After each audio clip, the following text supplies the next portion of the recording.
Well, when I get to it, I'll send you that. Keep following. He's one of the, but survey, the survey, yeah. I think his invoice included, both of us. Getting on both of that, so busy getting work done. So they get an invoice sometimes 6-7 months later, so sometimes it's this year or more. I got the project. I let the government talk about it. How's it going? Good. I was connecting, sense coffee. And he's also. Oh, it is got about there, so nothing about the design or final project is, the final product is changing. Okay. I know. Sometimes. Sometimes, House, and it was difficult to get the extra 2 feet on there. with the- Yes. And again, they're gonna be all the same. No words for And your letter permit said, you also. And we wanted to do that. Yes. Okay. So they would be actual building structures, it's less than 50%. Okay. Like 25. Okay. And it doesn't affect.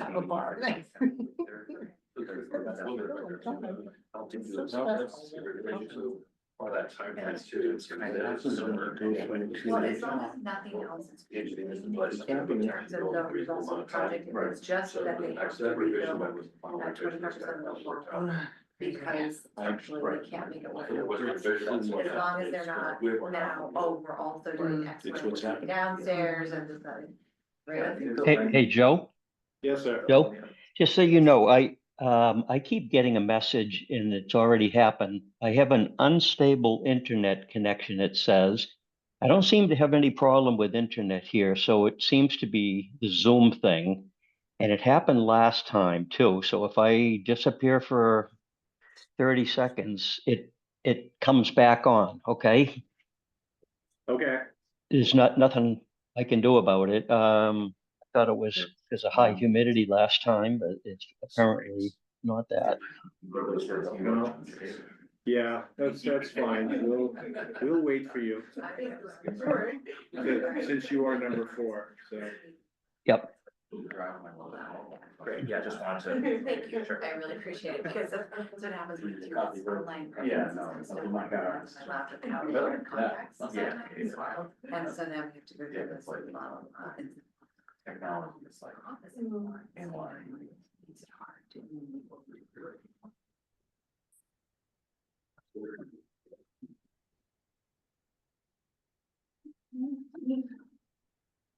We still got 5 minutes. Yeah. Like if you self-correct fast, if you jump on those.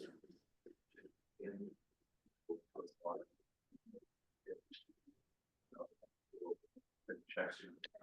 I hope if you try to change lanes and go off, that turn, right.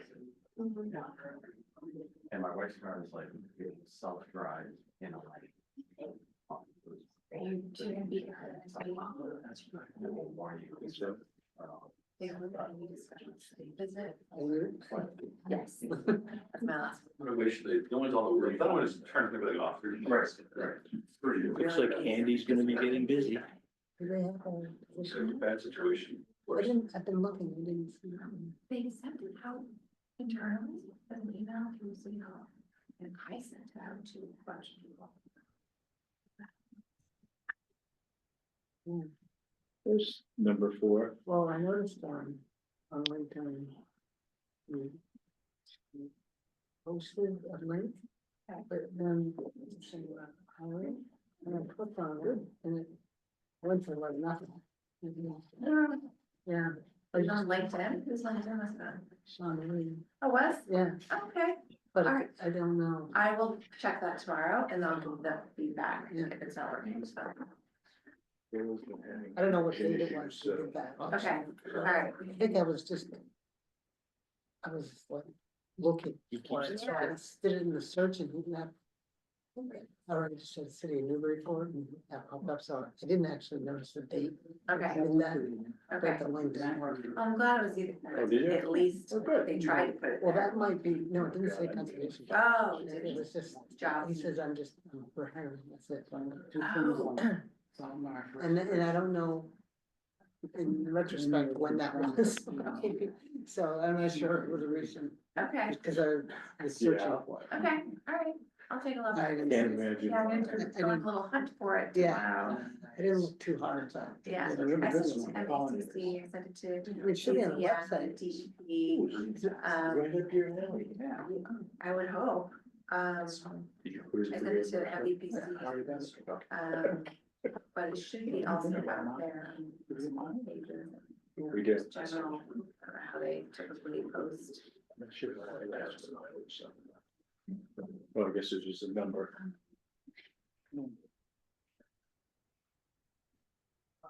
A lot of people looking for jobs. An email Yeah, tomorrow night? no.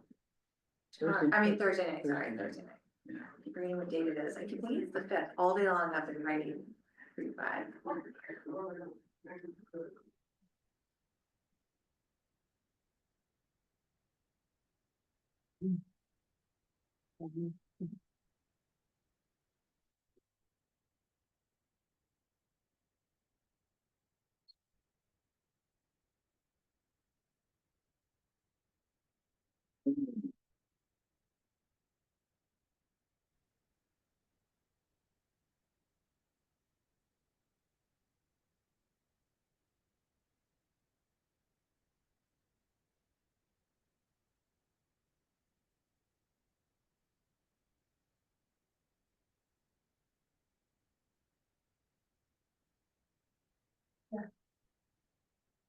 She's all right.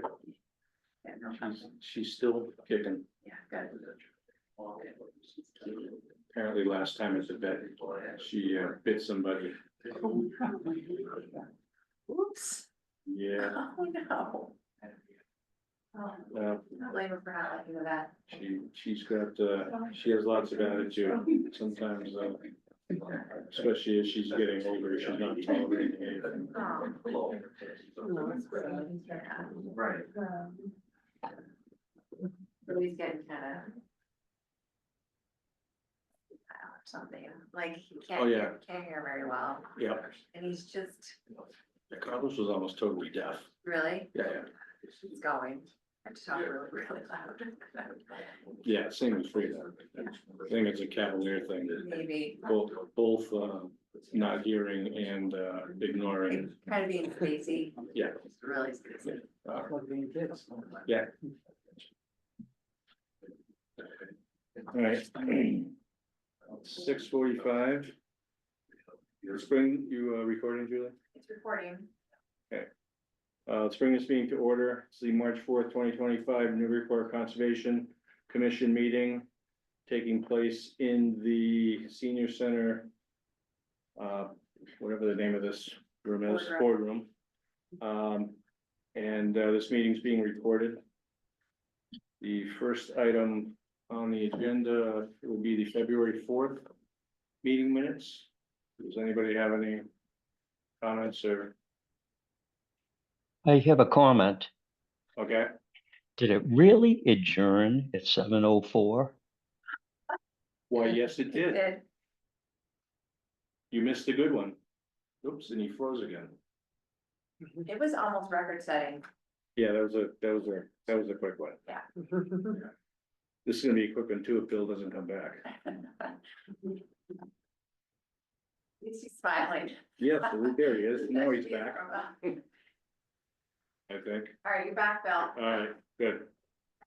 All right, first item are the meeting. Bill, go ahead with the, oh, you were just asking about the length of it. Anything else? Nope. Anybody? Motion to approve? Second,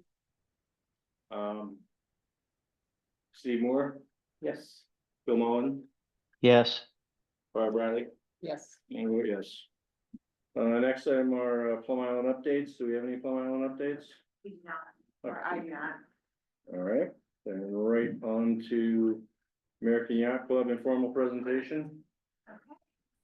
We have several members of the American Yacht Club here tonight, and Tom, you're gonna help out with this, Tom Hughes. Yep. So, Tom, I have up the documents that I was sent today, which is the preliminary plans for the seawall repair, the slides, showing some photos, et cetera. So if you wanna tell me what you'd like to. Why don't we stay on the slides for a second, and on the photos? Yeah. So Tom Hughes with Hughes Environmental Consulting here on behalf of the AYC and a plethora of folks here from the AYC to be available if we need them for anything. So last winter during the storms, at an MRBA meeting, Ron Barrett asked me, "Wow, can you just stop by the American Yacht Club for a minute?" So I stopped by and, and I saw the damage that had happened, and it clearly looked like an emergency, and the yacht club was looking to jump right on it and do a fix, and then it turned out that no contractor would go near without plan, and then they went through the process. Greg Moore, who's also a member of the yacht club, and you guys probably know him from UNH and everywhere, he did a nice write-up and looked at it all, and he kind of took it over, so I just backed off and let that kind of go. So since that time, they engaged, and it took a while to find a firm to actually do the structural design and come up with a fix for the issue. Basically, a portion of the bulkhead wall collapsed outward, and then the stone material that was behind that bulkhead wall kind of spilled out in the intertidal zone. They had to abandon one of the 2 access points for their floats for last year. So they went through getting designs done, and they showed them to contractors and had to get the designs updated and adjusted so they could get something they could actually build and afford. For just the fix, and the structural folks who looked at the area basically said, you need to fix this, but then we also need to evaluate and come up with a solution for a longer term fix. So we'll get to that. So I think if we can. Do you want me to just quickly show a couple of pictures? Yeah. Of what Greg Moore put together, because some of the pictures on here Yeah. actually show the damage beneath right here. They show the damage beneath the, that deck in the bulkhead here. Right, so this is right on the sort of water side of where the clubhouse building is. Just under the, I guess would be the westerly corner of Can it. you zoom that in more, Julie? Yeah. please? So basically, the timber bulkhead wall just collapsed, and it was backfilled with stone, and all that material went out. So so now the area under the clubhouse is exposed to water going in and out, and if we were to get another storm, most likely that bulkhead will continue to fail down the line. So the idea is to do a patch of that, more or less in kind, and we've got some plans drawn up. Because the work, they want to get the work done ASAP. They finally got plans they can work with and a contractor they can work with to do the work. It's also on a Chapter 91 licensed wall, and it also is in Army Corps jurisdiction. Basically, what we're here for is to request an emergency cert so they can do the work ASAP, and ask that you have Julie just hold the issuance with the start date until we've just confirmed up our conversations with Chapter 91, that they consider this a maintenance repair under the license and not something that requires a new license. You can see what a mess this is.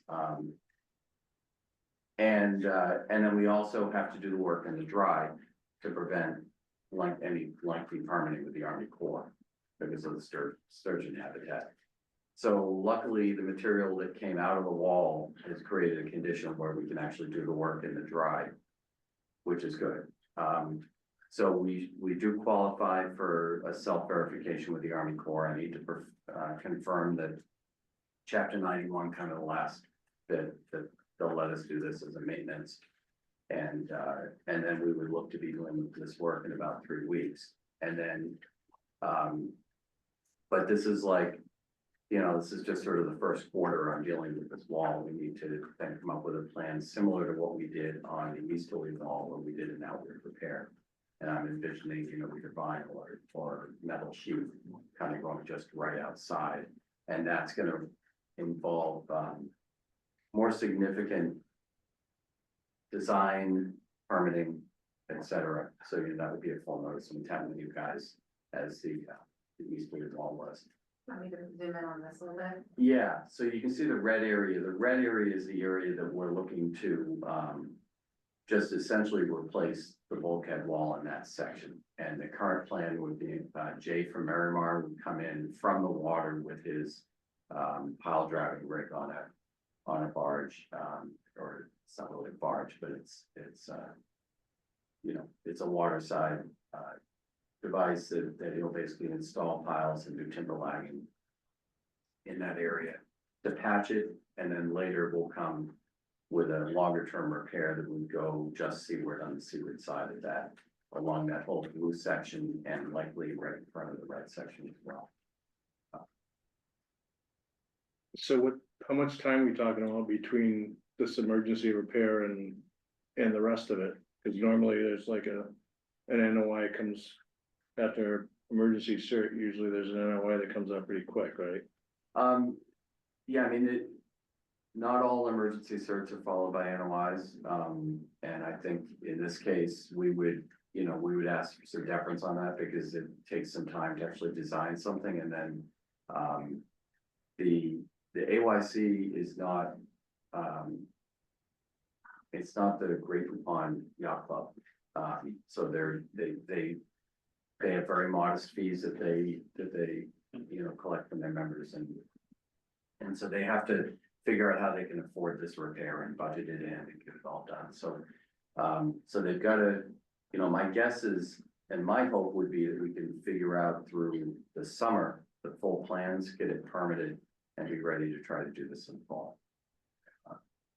You already say do it without an emergency cert, but put together a notice of intent and do all of the work in the. No, we would do the red part has to happen. It should have happened last year. It didn't.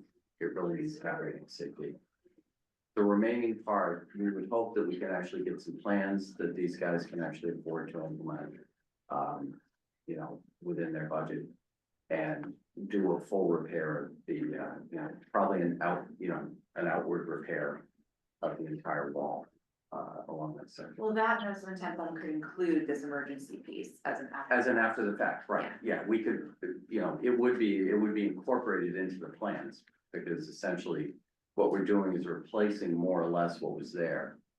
And then the new repair again would be just on the outward side. I think on the easterly wall, I think we're about a foot off the original wall, and that was permitted by the Corps and authorized by Jepson.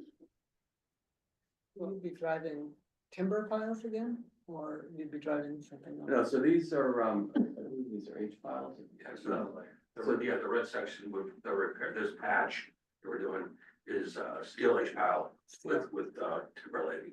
Right, and then what happens is later we would put sheet pile like they have down on the waterfront and like we did on the easterly wall, and it's sort of almost a corrugated wall that goes in sections, and so that would be driven just on the outside of that would be the most likely repair means, but that's still being fully evaluated. So I'm curious why this is an emergency, happened a year ago. Well, so it's remained an emergency since it happened, and because of the fact that they couldn't get anybody to just come along and do a fix that we could have put into an emergency request last year. Greg actually did a great job preparing a request for it, but then it was the getting a contractor who would do something without a set of plans in hand and a structural and doing an evaluation of what would work. And so that whole process, just finding a structural, some of the people that I had recommended back then just weren't even getting back, just because people are so busy. So that it took them a while to get somebody lined up. And then, you know, the draft plan comes out and they run it by contractors and they say it's just not doable. You know, so they literally just resolved the whole issue of plans and contractor. And we'd like to get it done now before we get into voting season, et cetera. We have a contractor who's available, and Marimar installs docks in the river, so we need to get on their schedule, and their schedule is, you know, really before April or before, you know, too far into April, because then they have to shift gears and they start installing docks up and down the river, so. So this emergency repair would not require any more repair when we're doing the rest of the wall, or is there? You know, we would, so. When we're doing the rest of the wall, it would be incorporated in to an outward repair of the entire section. So yes, we would, this is essentially a temporary fix to get us through until we can permit the permanent fix. And the fear is if we don't replace this section and try to get through another summer, that if we have the wrong weather, it's just gonna peel that wall down from where it's already pulled.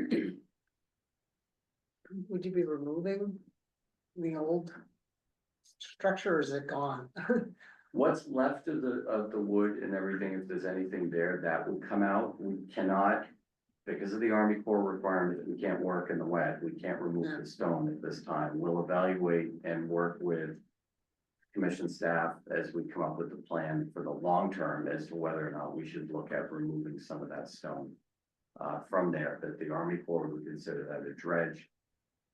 I'm sure they would approve it, but it would be something that would take an extended period of time. It'd probably take at least 2 to 3 months to get something approved. And that's with staffing as it existed. You know, 6 weeks ago.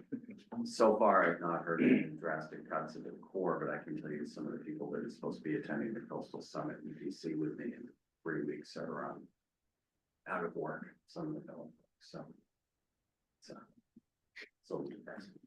So is there any vegetation in front of the wall, salt marsh or anything? No, that's normally where their dinghies come in on the back side of the float. So that's gonna be a little challenging for them this year, but no, there's no vegetation on that side. There's little bits of vegetation we talked about when we permitted the east wall, but this is on the riverside, so there's nothing along there.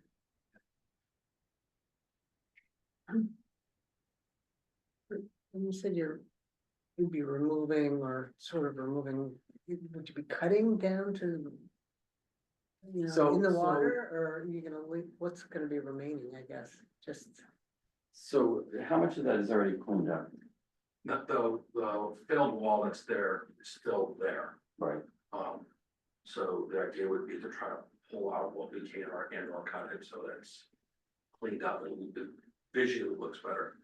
Right now, it's actually helping stabilize the ice flows and pushing that away from the current wall. But definitely we want to get it off as much as we can get cleaned up. They're gonna try to pull what they can. Some of those timbers aren't very deep.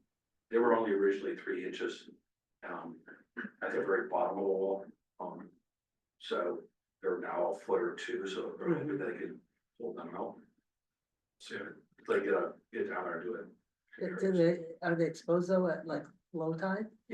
Yeah, so I actually had these guys go down and text me some photos this morning at dead low, and we can do all, I mean, the barge will be in the wet, but the actual work portion will be in the dry, and you know, as long as all the stones around the board are dry, they can pull the board out with us, you know, with a straight face calling it work in the dry. I mean, in reality, the reason the Merrimack River and one other river in Massachusetts can't do work in the wet under the self-verification is the sturgeon, and the sturgeon are really not going to be in that area at that time of year anyway. But the time of year restriction is for the entire river, so we have to look at that. Okay. So are you asking for us to approve a emergency cert tonight? Yes, but asking you instruct the conservation administrator to just not issue that till we give them the actual start date. Because I need to confirm chapter 901 is going to, and I think they will, but consider this a maintenance repair under the exemption that's in the regs. There's an exemption in the regs, which in Greg's write-up, he actually points to. But the way that's administered by the chapter 91 program is you notify them and they tell you whether or not they agree that you meet the exemption. So, and technically we're supposed to have 30 days, but I've already reached out to the section chief and they're looking at it right now. Okay. Bill, you got any questions? No, you're not gonna ask me anything right now. We'll wait for Bill to come back. Is there presumptive approval with the 30 days presumptive approval, chapter Oh, 91, okay. or? So, yeah, so Yeah. with that exemption is it's a 30, you send a letter 30 days and technically it is presumptive, but you always make sure you get Yeah. a response because Yeah. you don't want to really be in that Right. position of having a Right. disagreement 5 days after the 30 days. Any questions, Bill? Nope. Okay, Make a motion to issue the emergency certification. Okay, and that emergency cert would be based on the plans presented here tonight. Yes. They also do have a write-up from a structural engineer, which specifies in a little bit more detail exactly what's going to happen. Yeah. Yeah, okay. okay, Second, all right, Steve Moore, Yes. Bob Riley, yes. Bill Mullen. I'll vote yes while Bill's waiting. I only have a question. The boat ramp where the high tide comes up over it. Any thought of resolving that issue somehow? So it doesn't flood Yeah, sure. sometime soon. It's the problem is that the whole area is low. You back, Bill? Okay. Yeah, I'm What- back. What's your vote on the emergency cert? Part of this, Yes, Okay, thanks. which is engineering firm that we've got on now, is looking at the whole property.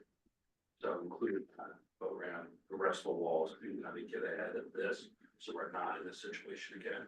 We're trying to be a little bit more proactive, beyond just, us, who's the current administrative staff, but as we go in the future, so. Try to get better about it. The NOI that would come in would make it warranted, just that repair. Would make it, things like that. Fix that. Because they got their own problems on the outside. of it. Oh, yeah. You don't need to go there. Yeah. All right, well, thank you All so right. much for your time. Thank you. Thank you.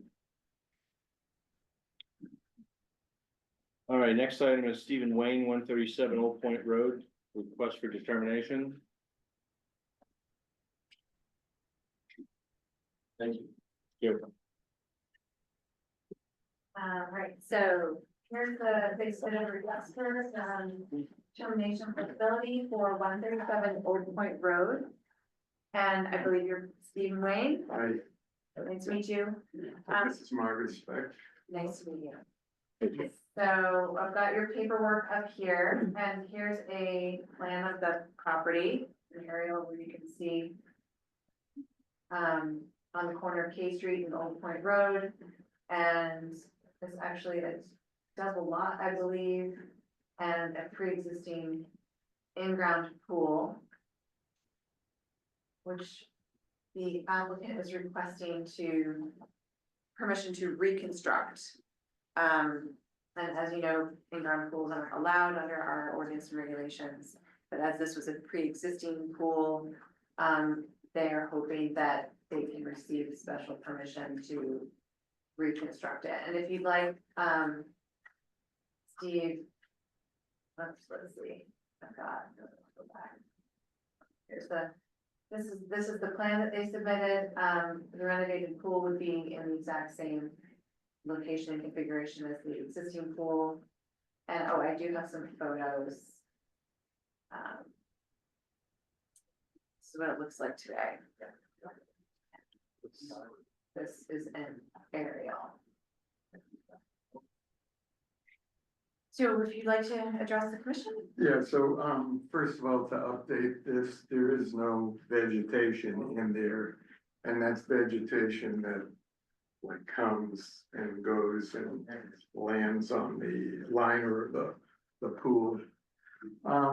The story is this, we've been living on Plum Island for 24 years, coming this April. And, it was hard for us to move here. We could just make it with the salaries we have, because we're both, educators and counselors in the public school system. And, but we thought it was gonna be a good place to raise the kids, and it was great. But it came with this pool, and we didn't really want a pool, but it came with the pool, and there are only a certain amount of, places that you can, that are open to buy on Plum Island, and this was it, and we could just manage it. So we tried to keep the pool going, but it costs over $1,000 a season to keep it open, and we found that we couldn't afford it on our salaries. And, so we decided to let it go, and we let it go. But after several years, it started deteriorating. So I called up town hall and I said, what are our options here? And they said, well, the main thing you don't want to do is fill the pool in, because if you fill the pool in, you'll lose the selling, value, it'll go, the selling value will go down. So just don't fill it in, because we thought of doing other things with it because we couldn't afford it. But, so we didn't do anything with it. And it, as you can see, it, catches the sand, and it's gotten worse. But what we didn't know was, we didn't know that there was going to be a Massachusetts law or regulation, I don't know what it is, that says that, it gives, limits to what you can do with that pool. So we're in a situation now where it's time for us to sell the house. Our kids, we just became empty nesters last week. And, anyway, it's time for us to sell the place, and the people that were interested in buying the place, we don't know them, but they live down the street from us. And they're supposedly very nice people, and they want the pool so their mother can use it, who's old and stuff, and they want to, do something. So they went ahead and they got a plan, because when we knew we were coming before you, we were told by very helpful people that we need to get a site plan, and we said, well, but we don't want a site plan. We don't have plans to do anything to the pool. And so, but then we decided, well, if we need a site plan, we'll go to the people that want to buy the place, because they went and they checked it out with people, and they found out that you could get the pool rehabilitated for $33,000 or something with some pool company, and they were ready to move on it. But because we weren't sure that they could do that, because of coming before you, we said we would do that. And so kind of the selling of the house is hinging on whether this pool can get rehabilitated. And so really, we've come here for your help. We're hoping that we can get grandfathered in. When we first bought the house, we were told that this pool was the first deeded pool on Plum Island. And, but since then, we found out that nobody knows what a deeded pool is on Plum Island. So I don't know what, the Del Dukes who we bought it from, said that, and I think the pool might have existed before them to the original people, right? But, Or something. I'm not exactly sure, but we've had people come and say, oh, when we were kids, we were here, you know, so this was supposedly the first pool, and I think it was. And I think there are only 4 others, like, were allowed on the island, and then they stopped it. So it isn't like if you grant this to us, everybody's gonna be coming in, you know, to talk about getting their pool fixed or whatever. But, that mess of a pool is there, and, I don't know how we're gonna be able to sell the house with that, in that situation. And, you know, we're counting on this for the last part of our life to, you know, help get us through.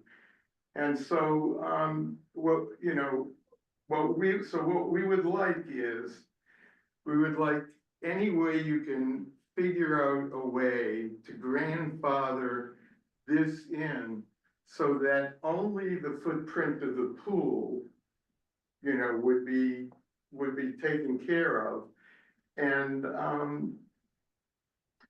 you know, whoever, if they do buy it and they have plans, they're gonna have to come before you anyways, and you can make whatever restrictions or whatever you want with them. But we're asking not to be hurt by not knowing. I mean, we paid taxes on this all the 24 years we've lived there.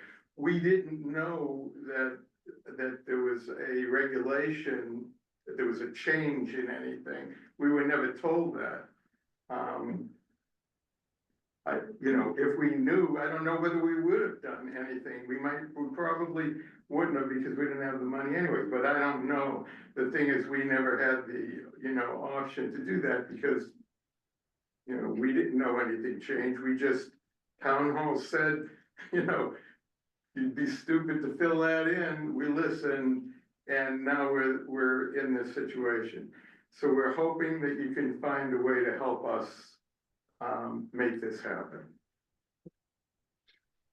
And then we have one other thing. What's the story about Emma?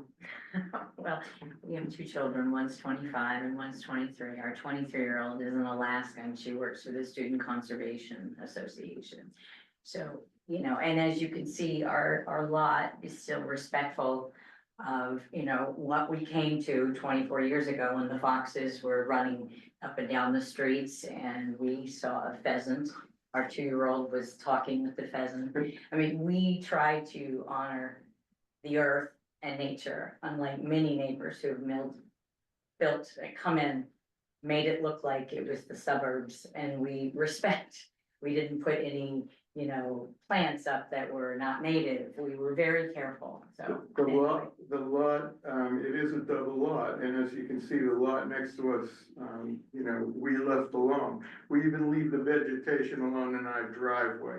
I mean, that's how we feel about it. So we don't care how strict you are on the regulations on anybody doing anything in there, because we want the island protected. But we don't want us hurt by this, you know, when we don't have to be. And that, like, we're not changing the footprint. We're not asking to change the footprint. I have a bunch of questions. Yep. Go ahead. Well, I know a pool expert, but that pool looks like it needs to be replaced, not rehab. well, Well, it's 2 rehab. contractors came in and told the potential buyers that they could refurb it. Did they say, But a new one. how did they inspect it? How did they inspect it, do you know? We weren't there. Okay. Yeah.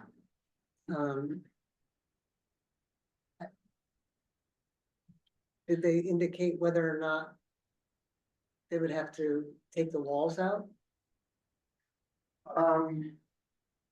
I don't know the specific things, but all I'm saying is. If you can give us, I think it's, you have 3 years or something to, you know, if you give, permission to have work done on this, it's good for 3 years.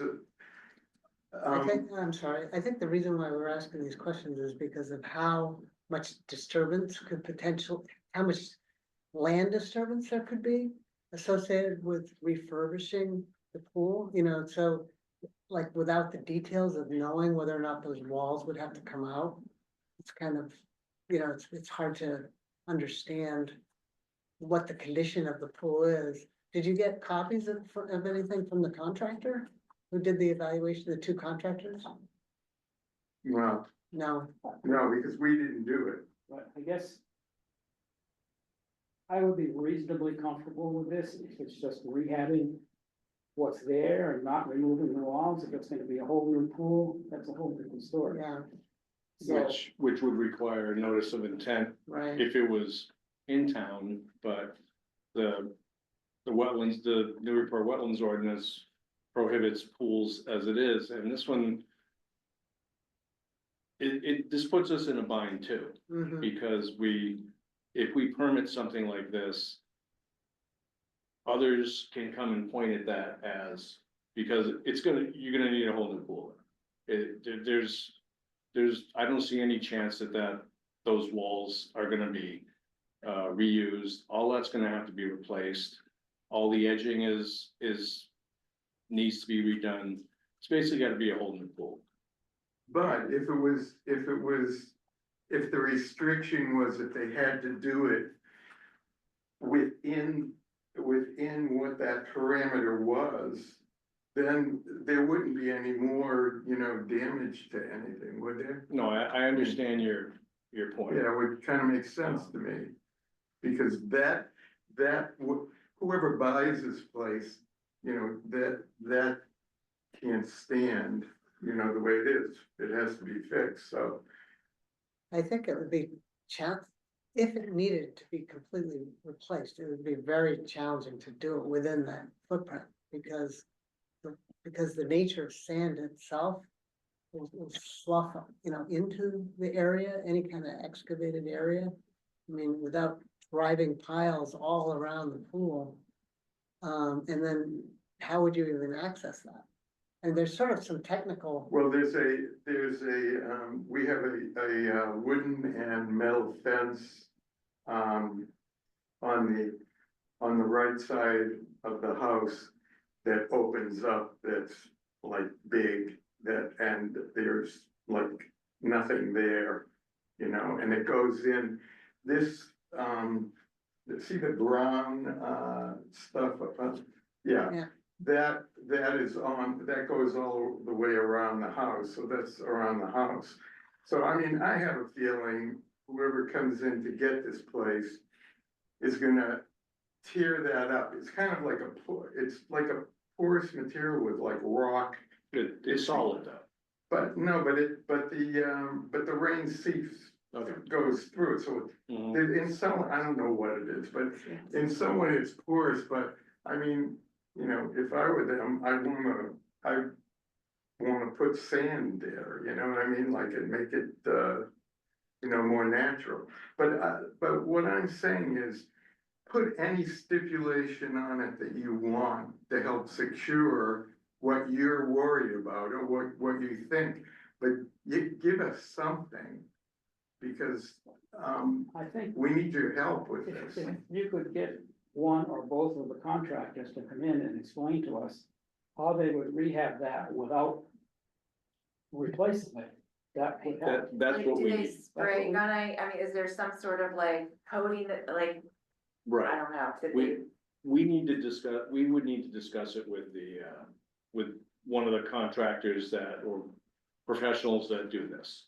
I understand that, but couldn't you put that in the writing?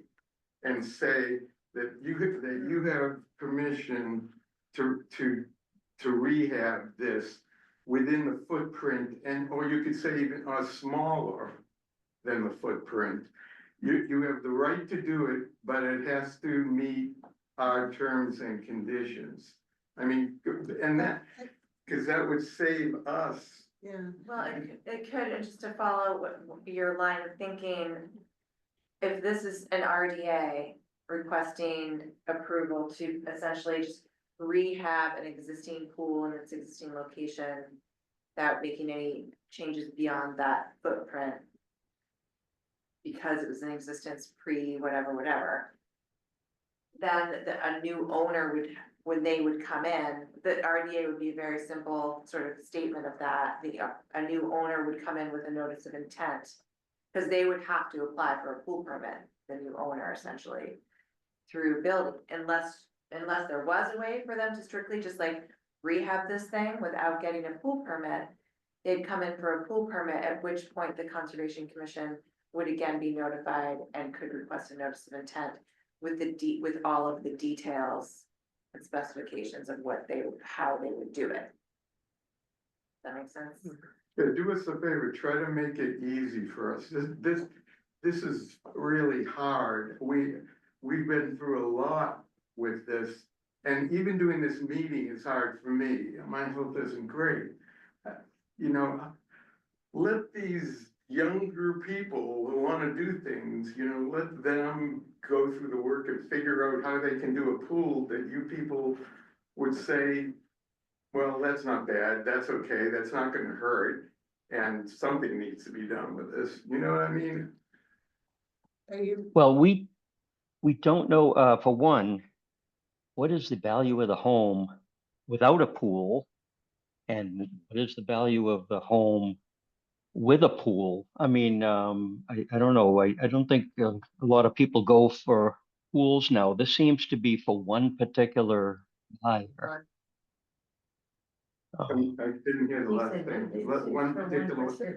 yeah, Oh, so it sounds like you have one buyer that's interested. no, well, there were other people that, you know, were also interested too. Mhm. But because this wasn't settled, you know, they didn't want to take the risk about doing it. And so it puts us in a really tough position. Like I know, like my neighbors had a pool and they bought the house, there's a pool, they just got rid of it.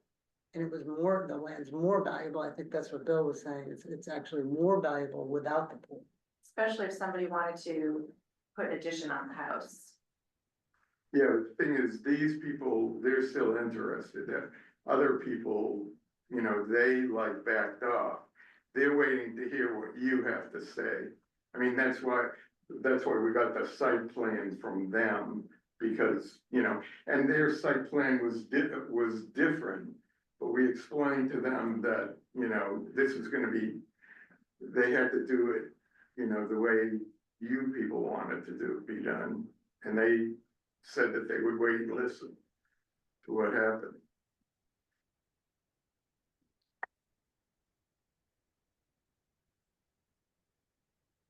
You not, you put it on the market, but do you actually get offers? That's contingent upon whether or not you have a pool Yeah, we've had like 3 offers. in writing? No, And, well, no, it's just this one's been the most serious offer. Yeah, they're waiting to hear from this. I just don't see a way. It just feels like if a whole new pool is gonna be put in there. I understand that you guys didn't wanna use it, didn't wanna spend the money on it while you live there, but. For us, we've got our regulations that prohibit pools, being built on Plum Island, and. I get your point, but it's just very difficult for us from a precedent setting standpoint to allow something like that. I guess I'm almost in agreement with you, but if we write this up in such a manner that the pool that's there has to remain and has to be rehabbed in place. If anything has to be removed and new put in, all bets are off. Right. So would you say Right. that, that would mean if they need it, because I'm trying to figure out how this would then run through the city hall process. If they had, if that was the statement in this determination, and then a new owner came in and it turned out that the work was extensive enough, they had to actually apply for a pool permit through the building department, which essentially means you're putting in a new pool. Then the answer from Concom would be no at that point. Yes, That's important to know. Yes, oh yeah, no, they're, I mean, I can see where, you know, where the, whatever that thing is that goes around is bent. Yeah. You know, and unless it's the wall also from the same shape. You can see where the thing that goes around the pool is. I think it's mainly the top, part, Because if the wall is in the same shape, then the answer is no. And so just to clarify something, I think I did have a conversation with this prospective buyer on the phone. Called City Hall to talk about 137 Old Point Road and the pool and whether or not they'd be able to rebuild the pool if they were to purchase the property. And when I told them at the time, not having talked to you, not really knowing anything else about what was going on, as I said, pools aren't allowed. If there's a pre-existing pool and there's work that needs to be done to it, to maintain it, to repair it or whatever, you can obviously do that. You can repair and maintain and upkeep whatever you have as existing. But if you needed a new pool permit from building department, that would be a no from the Conservation Commission, because that would mean you're putting in a new pool. And new pool would be allowed. And that's what I told this buyer. So that's essentially what we're talking about again right now. Right. And I wouldn't want you to tell a new buyer, oh, we got permission from the Concom, that you could leave it in place and rehab it, only for them to find out later that it needs a pool permit and they can't do it. yeah, no, the thing is, you did talk to them, but they were still interested, so they heard what you said about rehabilitating it, so that's one thing, and then the second thing is, it would be in the writing, right? So no one could Yeah. act like, oh, well, we thought, because it's there, right? So figure out a way to help us I do mean, this. I get what you're trying to do, and I just like, I think it just seems like the probability of that pool being in decent enough shape to just have like it cleaned up and relined. It seems very low, but If they're willing to take the risk. I know. We'll let them do that, and if they discover, no, it needs whatever.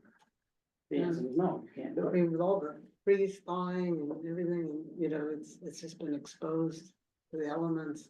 Well, the other thing is, though, if it was a small, if the wording said, you know, footprint or preferably smaller, because from what I No, understand. smaller would mean a new pool. That would be. yeah, a that would be pool. a new pool, so then Yeah. it would not be. It needs to Would be be this thing in place, rehab, as is.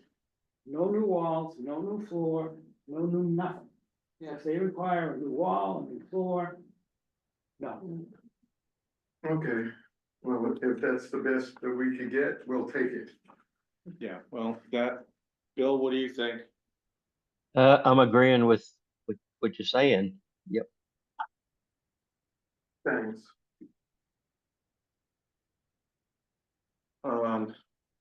So, Can you write that up? I can, I got it, I got that. So essentially, I'll just reiterate for you all to debate and maybe vote on. The determination would be a negative determination, saying that the pool, the pre-existing pool may be maintained and rehabilitated and repaired in place, provided that no work to reconstruct the pool take place outside of its existing footprint, and no new pool permit is required. Is that Yeah, or no new walls, no new floor. No new nothing, Right. except for the thing that goes around the edge, that clearly. I think that would be, so the hard part is defining what constitutes a repair and what constitutes like a new pool. You know what I mean? So like a repair, someone might come and say, I'm just repairing the bottom surface of the pool by re-cementing it over. That's a repair, Right, that would be okay. that would be okay. Yeah, let's say there's a crack in the wall that can't be repaired, and they have to dig it out. And Right. put a wall in. No. So I think the trigger, so just to, because that's a lot of gray area. So for me, and what I told this potential buyer was the trigger is, do you need a pool permit, which would only be required if someone needed a new pool. Someone could repair and maintain their existing pool at their house all across the city without a pool permit until something goes beyond a threshold, which is in the building department's purview, not ours.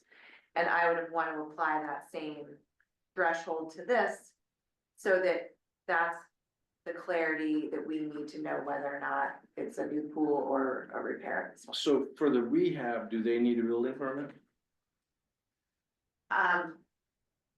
If they, no, I mean, it's. so My, that's- my that's question what I'm is, saying. at what point is the city actually gonna see that? A pool contractor. If a pool contractor would have to get a pool permit from the city. And that's, so I'm not a pool contractor and I'm not the building department, so I don't know what that threshold is, but there is one. And a pool contractor would know what that is, and if they have to pull a permit from the building department to do the work, then that's a new pool. Yeah. It's a new pool permit. Otherwise, it's just general repair work to an existing pool that someone might come in and patch this, or pull out and put in some new steps, and those things don't require building permits. That's my understanding of it, having talked extensively about this with Jennifer Blanchet, who's the zoning administrator. And also the building commissioner, Greg Ross. So So it's basically up to the pool contractor to come in and, that's what I think would be the trigger. If the pool contractor came in and the applicant said, you know, we wanna do this, and this to the pool, and the contractor said, okay, I'm gonna pull a pool permit. Then that goes to the building department, then that comes to Concom, and then it requires you all to say yes to a new pool permit, which what I'm hearing is that that's not something. Can we put into our findings that any work on that pool needs a building permit, pool permit? No. We can't tell the building commissioner what to do. Well, well, what about if we require plans for any rehab? Yes, well, that's sort of what I was getting at, is that if they come, if the new property owner comes in and wants to do something to that pool. And I'm guessing they're gonna wanna do something to surrounding landscape as well. They'll have to come back to the commission pretty much no matter what. If it's beyond what you put in the scope of this RDA, they're gonna have to come back. And at that point, you'll be able to take a look at all those details, whether that involves a pool permit or whether that just involves landscaping the surrounding area or whatever. You know what I'm saying? And again, I apologize for this, because I'm uncertain about it Well, this is too. the new thing. Yeah, I just also kind of wondering, you know, about the structural integrity and whether or not that's something that we could ask to ensure that it has integrity. If they are going to just try to seal coat it and, you know, clean it out and just regunite it or whatever, resurface it. I mean, because if it's got major cracks in it, could say that could say that.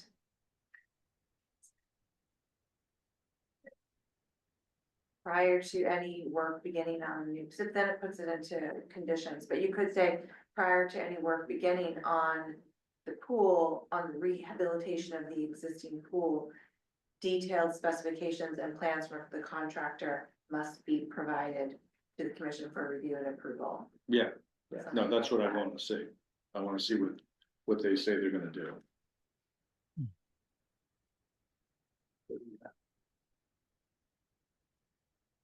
What say you, Bill?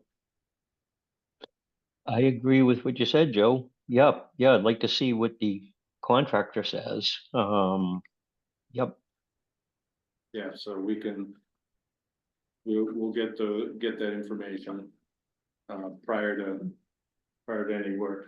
I mean, pools have a lifespan too. Mhm. I mean, is this beyond the lifespan of it? I guess, I don't, I don't know what it That's- is. That's but- something the pool contractor Yeah. to decide. You've been there Yeah. 24 years, so it's at least that old, right? Yeah, Yeah. Yeah, but I think it's like any, I mean, we have a pool probably equally as old, if not older, and.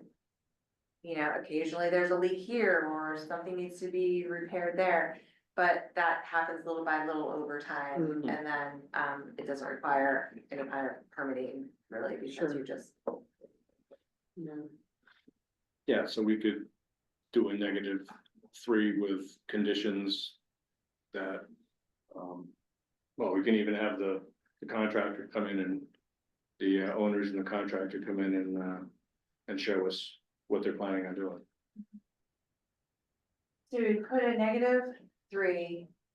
Saying that the pool may be rehabilitated and repaired in its existing location, configuration, footprint only.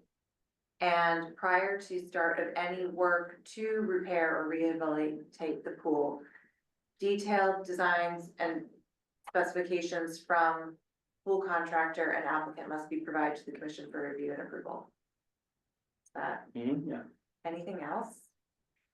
What about any rehab would not be, they would not be allowed to do any excavation work? Well, they might need to do something to level it out, because there was a mound of sand in there.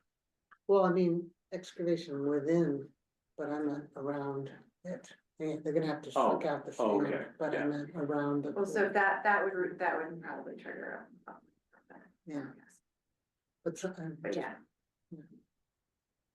Do you have any indication from these buyers that they're gonna do massive renovations to the house? Yeah, they are, from what I understand, So that would be an, that would be inside the house. Just Even not that- on the outside of the house. okay. Yeah. I Even think that that's what they pass said. through, yeah, even for interior Okay. renovations, we would have to sign off on that, so we would see plans that would come. I think we've covered our position. They're not gonna have a lot of wiggle room, but Well, thank you, thanks for helping us with this, Yeah. we appreciate it. so I'll make a motion for a -3. With the conditions we just talked about. Yeah. Negative is a good. What to say? yes, it's a good thing. Okay, thank you. second, All right, Steve Moore, Yes. Bill Mullen, yes. Barb Riley, yes. and I vote yes. All right, thank you. Thank you all, thanks for helping us with this. Sure. All right, can I get a motion to open the public hearings? So moved. Second, All right, Gretchen, can we do all in favor? All in favor? Aye. All right. aye. Opposed? Okay. All right, first item is Judith Welch, 101 Curzon Mill Road, notice of intent. So, 101 Prison Mill Road has requested just before you go, I will, write that up for you over the next few days, week. You'll be able to either download it from the website, or I can email it to you. Mailman. I'll email or mail it directly. Yeah, all right, thank you. Yep. Okay, to the next meeting? Yes, yeah, that would be continued to the 18th? next meeting, yes. All right, Motion to continue to the next meeting, March 18th. Second, Steve Moore, Yes. Bill Mullen, Yes, Barb Riley. yes. Okay. Next item, Eric. You didn't vote. Oh, I vote yes. Next item, Eric Kunaholm, 6 Queen Street, notice of intent. Good evening, Steve Sawyer, Eric is actually both here tonight.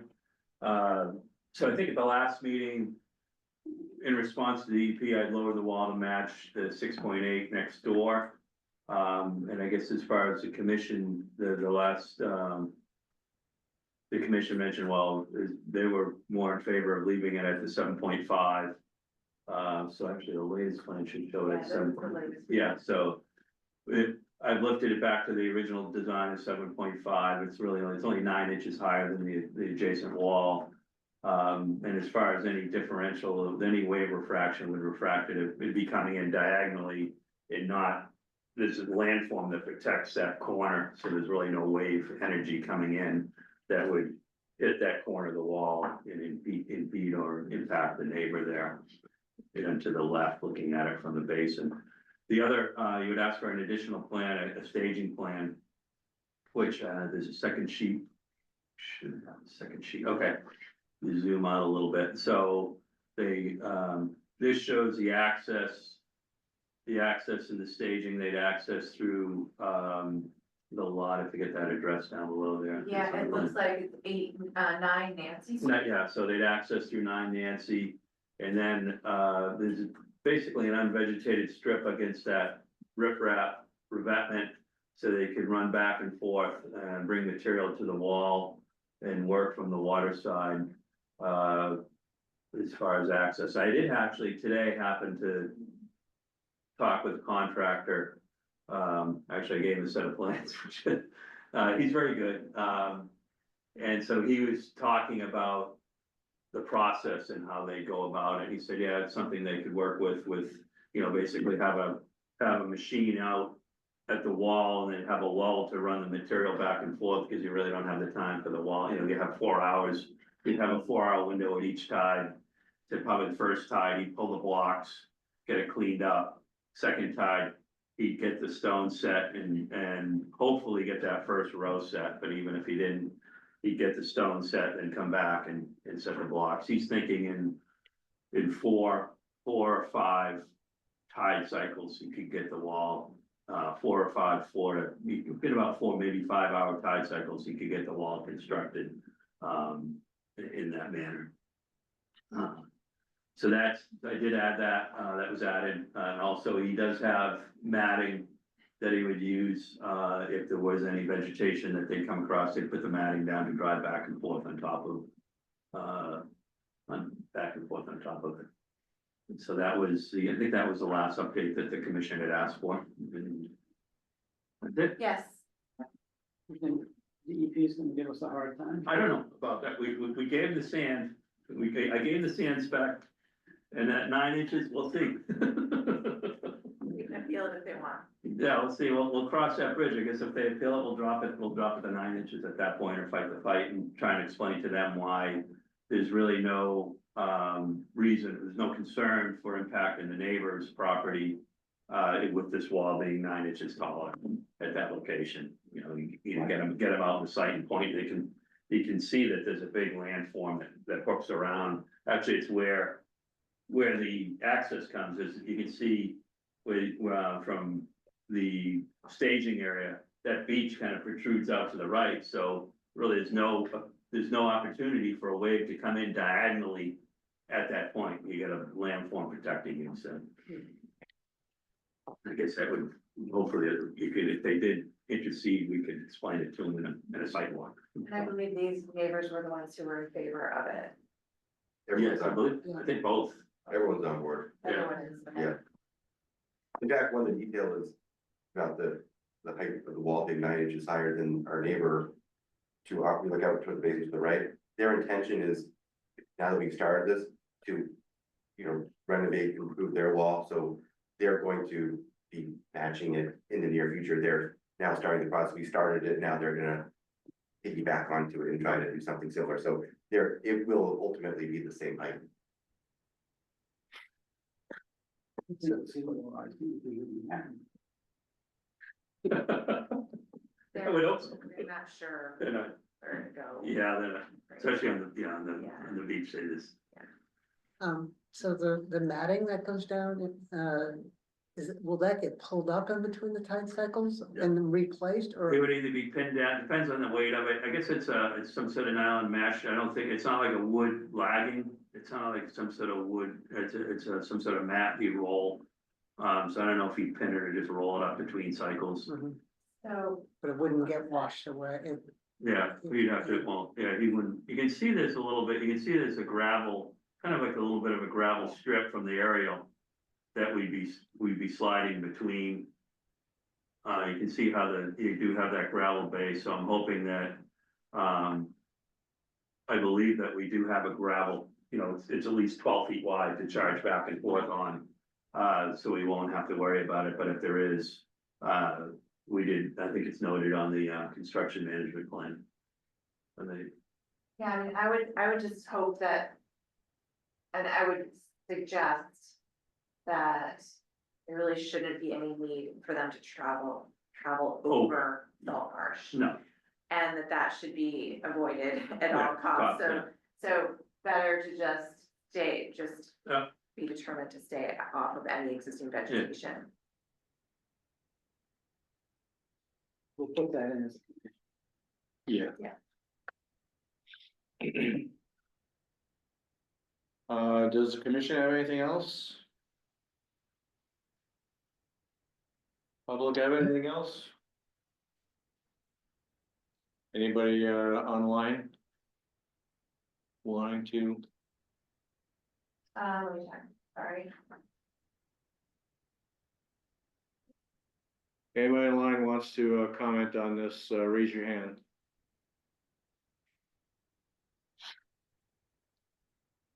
Seeing nobody? Alright, Make a motion to close the public hearing. I'll second that. okay, Steve Moore, Yes. Bill Mullen, Yes, Barb Riley, Yes. I vote yes. All right, thank you, Steve. thank you. All right, Thank you. thank you. Yeah.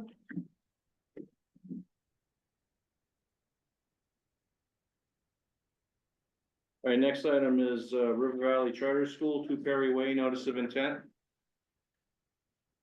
Hi, how are you? So we've got the project team here from the River Valley Charter School, and we have several of your team also attending online. So I'll just go ahead and promote them. Pam, Caitlin and Emily. Okay. So that would work. And then I believe Caitlin and or Emily will share their screen to go through the presentation. Okay. All right. So Caitlin, I'm gonna stop sharing. And whenever you're ready, you can share your screen.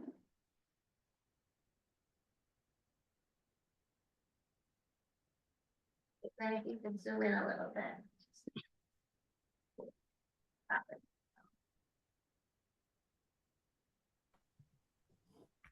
Zoom in more, or how is that? A little more if you can. My eyes aren't what they used to be. Bill, can you hear? Yep. Caitlin? Okay, great. I can hear. Okay. So, good evening, my name is Katie Cruz. I'm a civil engineer with Hancock Associates. I am here tonight with Ryan Clements, who is the attorney for the project. Caitlin White is also with Hancock Associates. She's a wetland scientist. And Emily Hunt is with Copley Wolf Design Group. She is the landscape architect for the project. I am also, full disclosure, my 8-year-old daughter is a student at the school. So a bit special to me as well. I'm really excited about this project. So I'll get started. I'll describe a little bit about the current condition and the site, and then I'll talk about some of the proposed work. This site is a 4-acre site located at the corner of Low Street and Perry Way. It's located next to the National Guard Armory building and kind of diagonally across the street from the Knox Mullen School. The BPS is at the end of Perry Way. It's a 4-acre site. Approximately 2 acres of the site is DPW. And a lot of that wetland was constructed as reconstructed wetland for when Perry Way was constructed. And that includes those two ponds, we call them ponds because they have standing water in them, to the left and right of the driveway entrance into the school. The building was originally built to be a landscaping company, along with driveways and parking area going around the building. So there's this wide swath of pavement in front of the building that would have been used for large vehicles to turn around. It's not really needed for the school's use of the site. And let's see, the school has an existing playground on the Low Street site of the property, mostly wood chips. I think over time, a lot of wood chips have been added to it, and some of them are kind of falling into the wetlands. So that's part of what we proposed to kind of clean that up. The playground equipment itself is failing, and the school's kind of been disassembling it little by little as it becomes unsafe. There's a garden bed kind of between the pond and Low Street that are used by the students.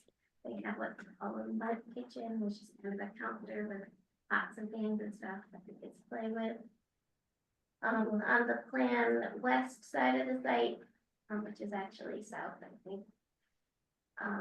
There is a grassy area that the middle school, so this is the K-8 school, the middle school uses that area for their recess and kind of hang out over there. So there's really wetlands surrounding the site. The pink line is 25-foot no disturb zone, which is completely previously disturbed. There's grass that goes right up to the wetland, or there's play surfacing. There's pavement in that area now. So that's kind of the current condition. I'll just talk quickly about circulation. I know it's not your purview, but pick up and drop off is a big thing, especially for this school where there's students who come from other school districts other than Newburyport.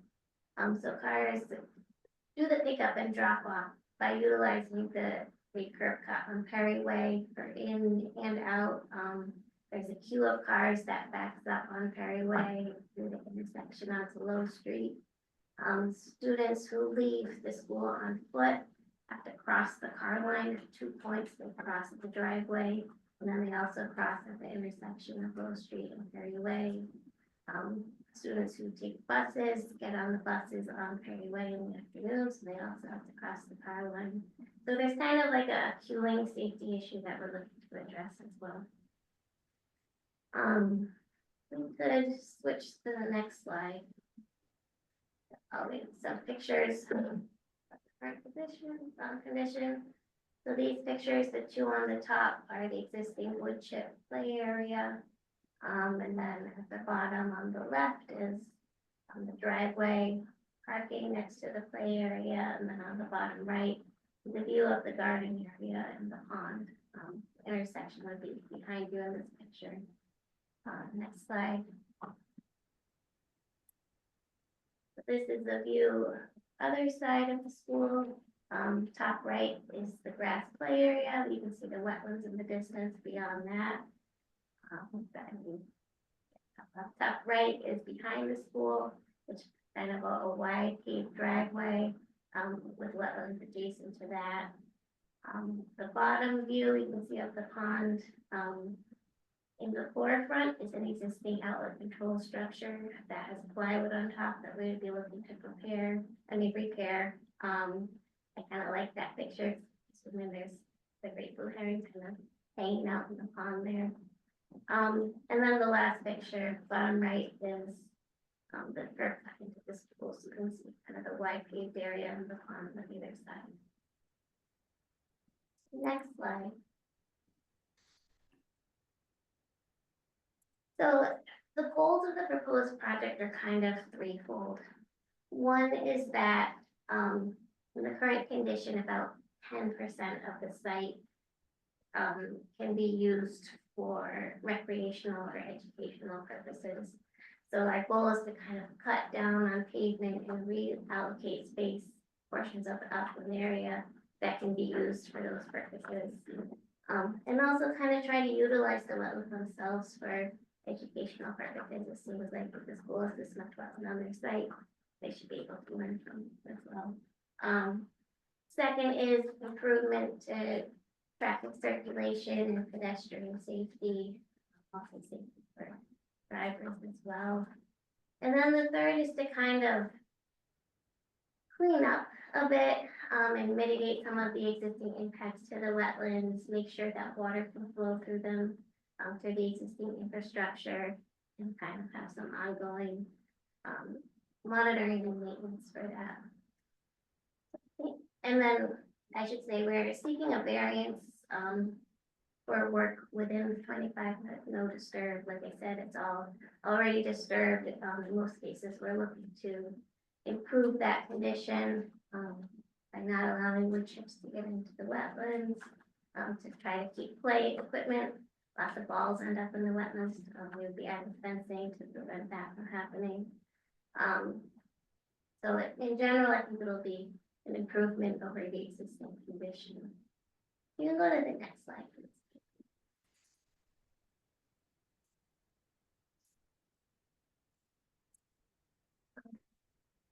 I'll talk first about the kind of hardscape improvements and circulation, and then I'll talk a little bit about the play areas. We'll look at some of the DEP comments, and then Emily will talk about proposed plantings a bit. So we're proposing a new curb cut off of Low Street that would be used for pickup and drop off and emergency access. There'll be one way in, and then we're proposing double queuing along the back of the building to kind of minimize the queuing on Low Street. Cars would come around counterclockwise around the building and then exit by turning left on Perry Way. Perry Way, that curb cut would remain two-directional, so that people can access those parking spaces that are proposed in front of the building during the day. We've also proposed adding parking area to the rear. That's an area that is in the shade most of the time. It's cold. It's not a good place for students to hang out. So we're trying to, our proposal is to use that for parking. I'll clarify that the parking layout will not impact the BBW at the back of the building. And then some new hardscape walkways for pedestrian circulation. So I know this isn't really your purview, but what this does is it takes the queue out of the intersection at Low Street and Perry Way, and it takes out the points where the students would have to cross the car line to leave the school or to access the school buses. Yeah, we met with DPS about that. And they're fine with the curb cut on Low Street, and we've received comments too as part of the zoning review, and we're planning to go through those comments with DPS and with planning too. Lastly, just on traffic improvements, we're looking to strike parking spaces within the existing limits of pavement in Perry Way, to kind of make that more orderly and organized. We'll be adding parking between the intersection and the driveway into the school, because that wouldn't be used for car line queuing anymore. And at the suggestion of DPS, we would be adding a 4-foot paved strip so that people who get out of their cars can walk along the street and not in the street, just for a safety measure. And since that would be slightly more pavement, we're proposing a keystone filter strip along the edge of that, which would intercept runoff from the street, provide a way to promote infiltration, and also allow us to intercept sediment to provide some operation and maintenance there. We talked about this with DPS, and they were in favor of this solution. They didn't want to add curbs, because that would have concentrated stormwater flow to the wetland. So this sort of maintains the existing drainage pattern while providing some water quality. So are you widening Perry Way to put these parking places in, or are you essentially narrowing Perry Way by putting the parking? Essentially, Perry Way was wide open, it's way wider than it needs to be. So there would be enough room to park and for trucks and cars and all of that to pass through. We would be widening the pavement slightly to allow the walkway for pedestrians. So the parking in the back and the parking on the street, that is for staff, would be enough places for all the staff? Yes. Yeah. The parking in front would be for visitors, or is that for staff also? It would be partially for visitors, partially for staff. And even though the amount of parking on-site decreases with the addition of the off-site parking, which does count towards the whole use of the property, is a net increase overall. And the school already functions with the lower number, including pickup and drop off and teachers coming in and buses coming in. And so this will provide more flexibility for them and then more ability for visitors throughout the day.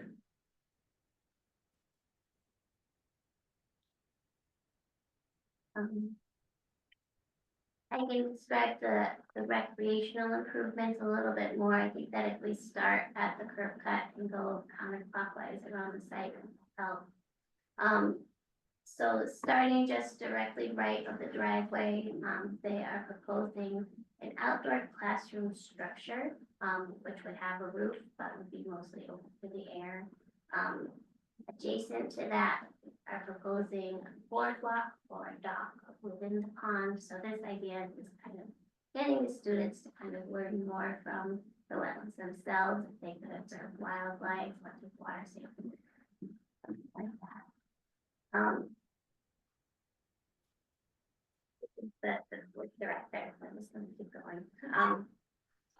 Also, a seating area and garden beds are proposed in that area. Those are the rectangles and the little circles there. This area would be all grass. Pervious material. To the right of the school, there would be a natural grass, what we're calling sport lawn, without a new playing. Right of that would be a new playground. The playground surface would be a combination of engineered wood fiber, kind of like wood chips, but a bit more cohesive, in some areas of poured rubber surfacing just under play equipment themselves, to provide that soft fall zone that's required. There would be a stone dust pathway proposed going through that area. Those two surfaces, the wood fiber and the resilient rubber, have under drain systems that would connect to the existing drainage system. Then heading over to the left side of the school, going west, that will remain the middle school area. There will be a grass play lawn, below that some play structures, with those play surfacings, and then a seating area kind of down at that finger by the wetlands. The driveway itself during the day, to the left of the school will be used for basketball. Gates will be closed, the class included.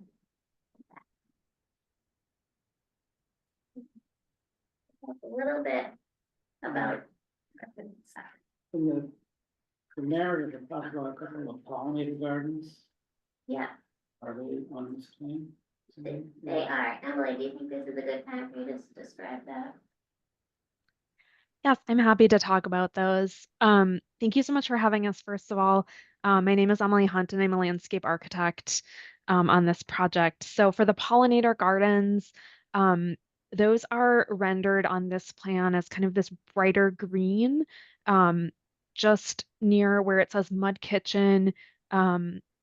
Yes, thank you. So to the right of that would be a pollinator garden. So having a very welcoming entrance to the school area, and then also having different pollinator gardens, so near the outdoor classroom space and also at the entry plaza, we see all of these spaces as having all native seed mixes, but they do have some showy native wildflowers as well.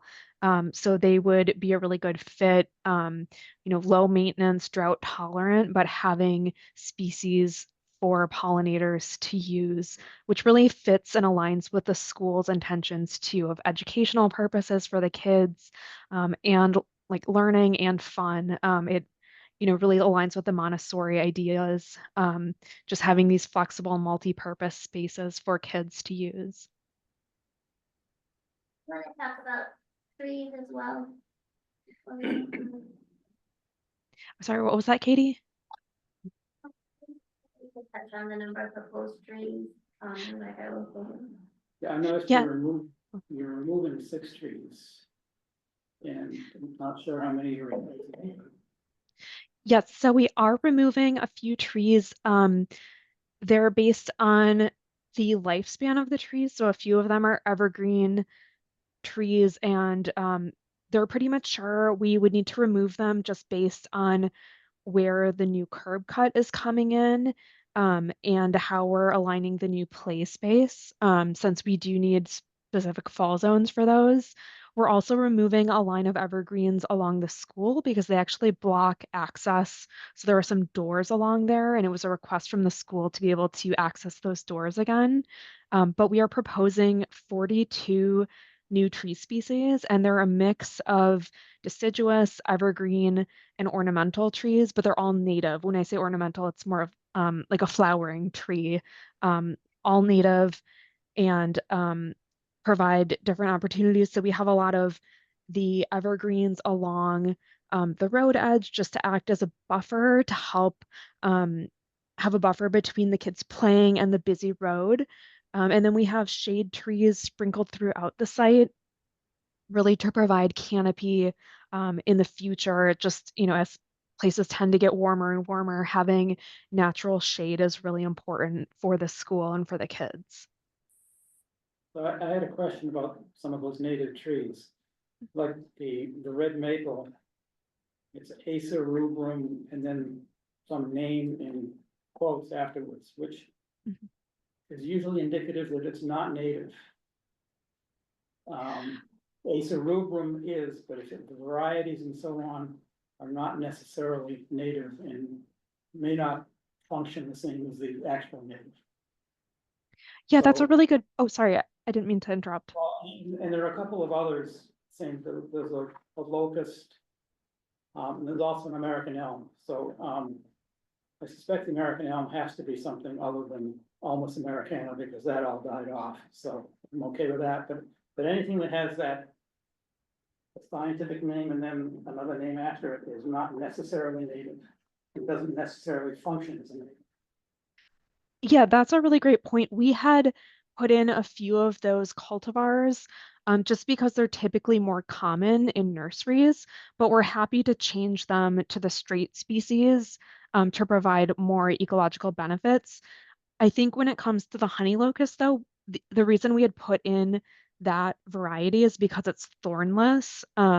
If we were to change it to the straight species, I think a lot of nurseries don't necessarily carry that, or it could come with a risk of thorns, which for kids is not a good fit. So we would potentially look at changing that species for something else. But we're happy to make that change to straight species for most of the species other than the elm that you mentioned.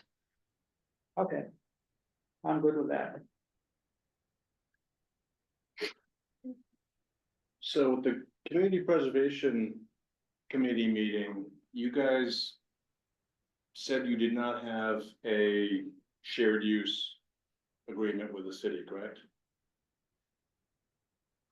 We are planning, I don't believe we currently have one. Right. So that, what I'm getting to is with the variance, there needs to be an overriding public interest. Right, I believe, Karen, correct me if I'm wrong, that agreement was part of the discussions with the committee and it's in development. So Yes, it so will we are- eventually be there. And that will cover the open space and playground and everywhere really publicly accessible outside of the building.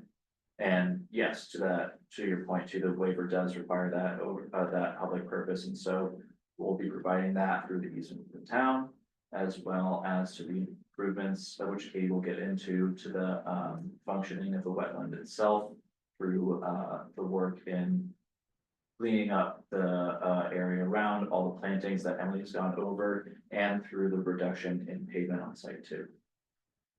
So how would the fact that this would be public space be made known to the residents in the city? Otherwise, they should trespass. Well, we've talked about everything from social media to signage to we partner with many of the other local youth clubs and groups. So the soccer club, the youth services, we're in touch with all of them. And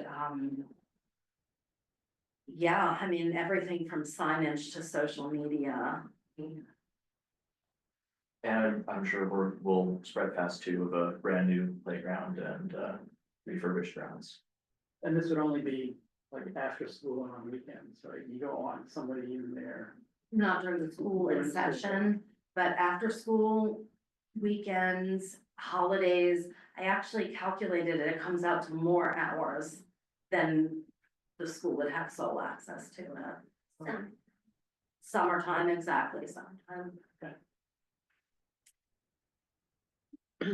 I also foresee some, I see some news opportunities around this to help spread the word to the community. Yeah, I think to increase your maintenance budget to take care of all this. Oh, I mean, yes. I think it's a lot more than what you've been having to deal with. Yes, we've discussed everything from the additional maintenance and likely needing to bid out to some new landscapers because of the increased, things that it will entail. Everything from the maintenance to the easement, we have thoroughly discussed with our people, all that, we believe it would entail to make this happen. We really want to partner with the community. We want to really be ingratiated in the community. So I noticed on the plans that it just made a note about that the ponds would sort of be cleaned out like twice a year. Is that part of an existing operating sort of maintenance plan? And would it be done, what season would that be done in? Right. How would that get done to make sure that, looks like a nice plan, like, you want the kids to go and see the pond and, kind of experience the flowers and everything, but just like, you're gonna get trash there, you're gonna get, build up of sedimentation and stuff like that. I guess, how are you addressing that? Yeah, so I think that would happen, after snow melt in the spring, at that point where there's kind of a whole lot of water flowing through and a lot of chances for things to collect. And then after the foliage fell in the fall, and if it needed to happen more often, it certainly could.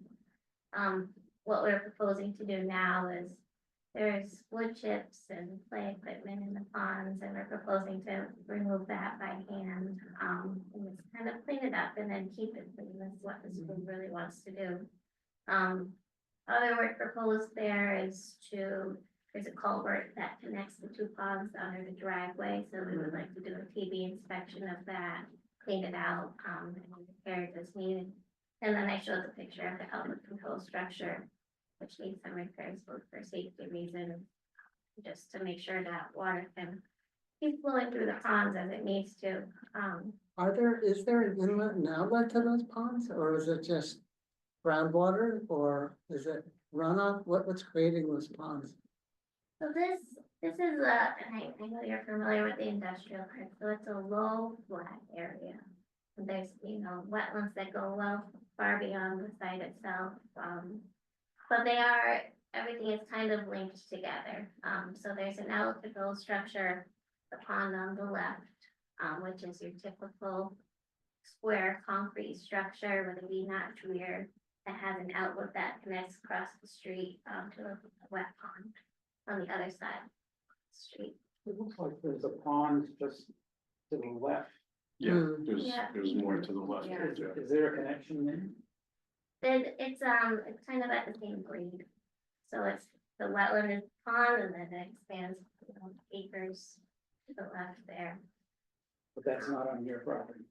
It is, this property actually goes a couple acres to the left, and then it would water.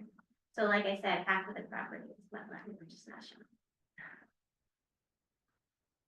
And it's all so flat that it all kind of fills up together and drains together. But it's all interconnected. Yeah, it's all sitting on top of clay. So it's just filling up when it rains? Fills up.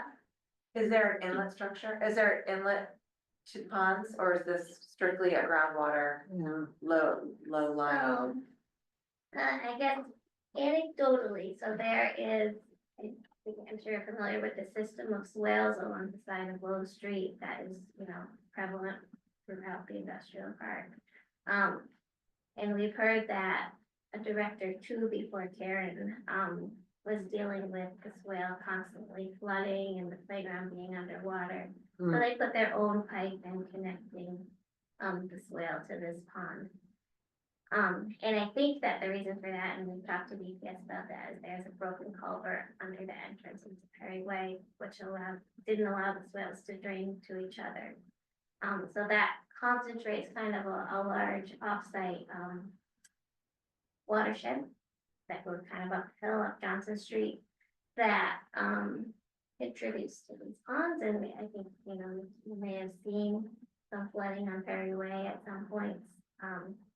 It didn't happen this year because there wasn't as much rain. But the idea is that we've heard from DPS that they will be repairing that culvert and then we would take out that pipe that connects the swale to the pond. So that it would function as intended. So then at that point, are you lowering you'd have less inflow of water to the pond in that scenario, so. Theoretically, I think there would be less concentrated flow. Okay. But like I said, it's also flat and everything is interconnected that it kind of fills up. Where does the runoff from the roof go? The roof, is piped to the pond on the right. And we had some previous plans showing that. So there's downspouts on the back of the building, they all collect into an underground pipe. I think they actually bring into a small chamber system, and then into the pond. Into the pond out front. Yeah. Okay, could you, on that note, could you just explain the on-site stormwater management, how it works? Yes. Both in like existing and any changes? Yeah. So in the existing condition, there are various catch basins, within the paved area throughout the site. There is one in the kind of big triangle of pavement in the front. There's another one in that parking area on the right. Those two, I think those are the only two in that area. Those two are piped to the ponds. In the back, there's some drop inlets in the pavement that is back there. Those also out to the wetlands, via existing pipes. That wetland there in the back, I don't think was always wetland, but it is now, was originally constructed as a water quality swale. So those outlet there, so I think there's 3 existing pipes that outlet the wetlands.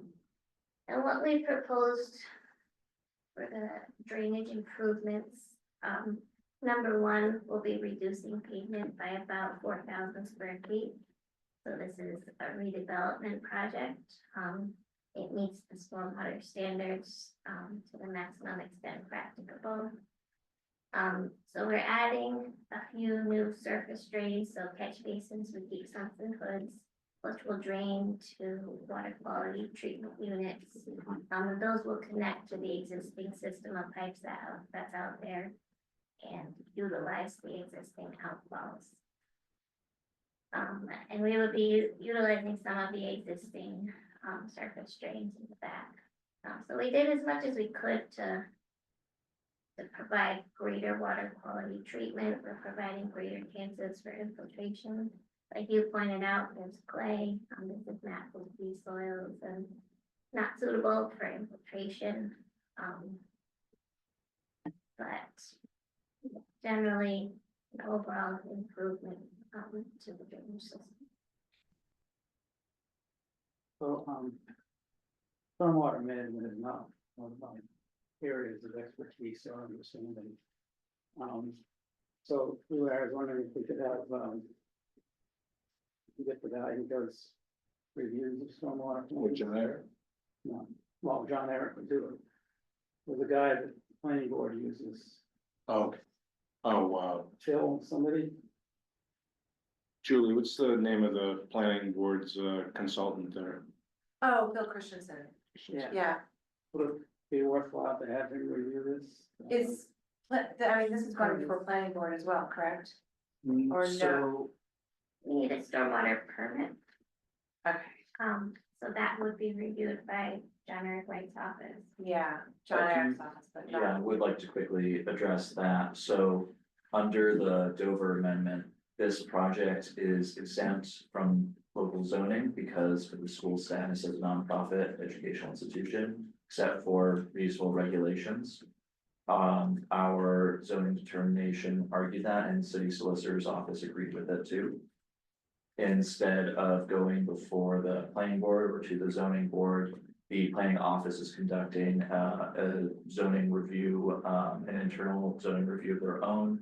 And so we've, as I mentioned briefly before, we've received comments from the planning director, from DPS, and from, we're waiting to hear back from fire department too at this time. And as Kate said too, that the project requires a stormwater permit with, which Phil will be reviewing. We actually did.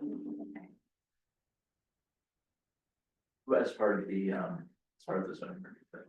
so Phil was already, No. No. No, so because it doesn't have to go to the planning board, Phil would be reviewing it, it would just be reviewed for a city ordinance, stormwater permit by John Eric.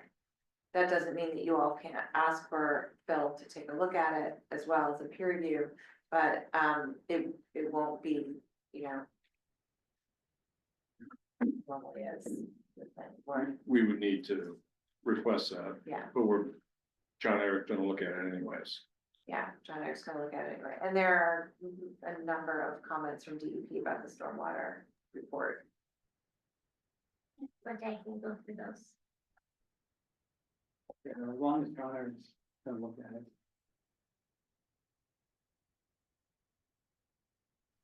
One question I have is, what does the commission, how does the commission feel about expanding parking into the 25-foot no disturb? Anybody? Well, it's already absurd. But this is more of is an expansion to it.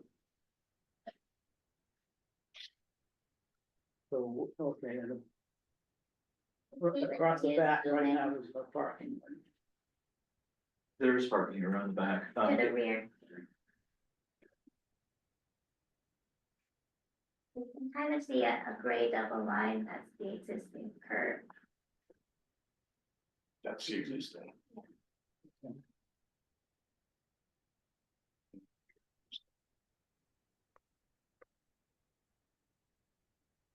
But those are all new spaces, they weren't in existence before, the ones on the top of the page. There were some along the current curbing, correct?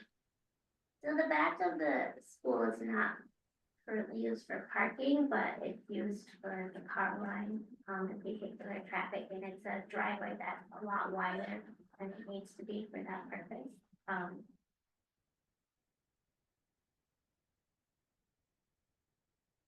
Very wide. Could we see the existing conditions plan, Caitlin?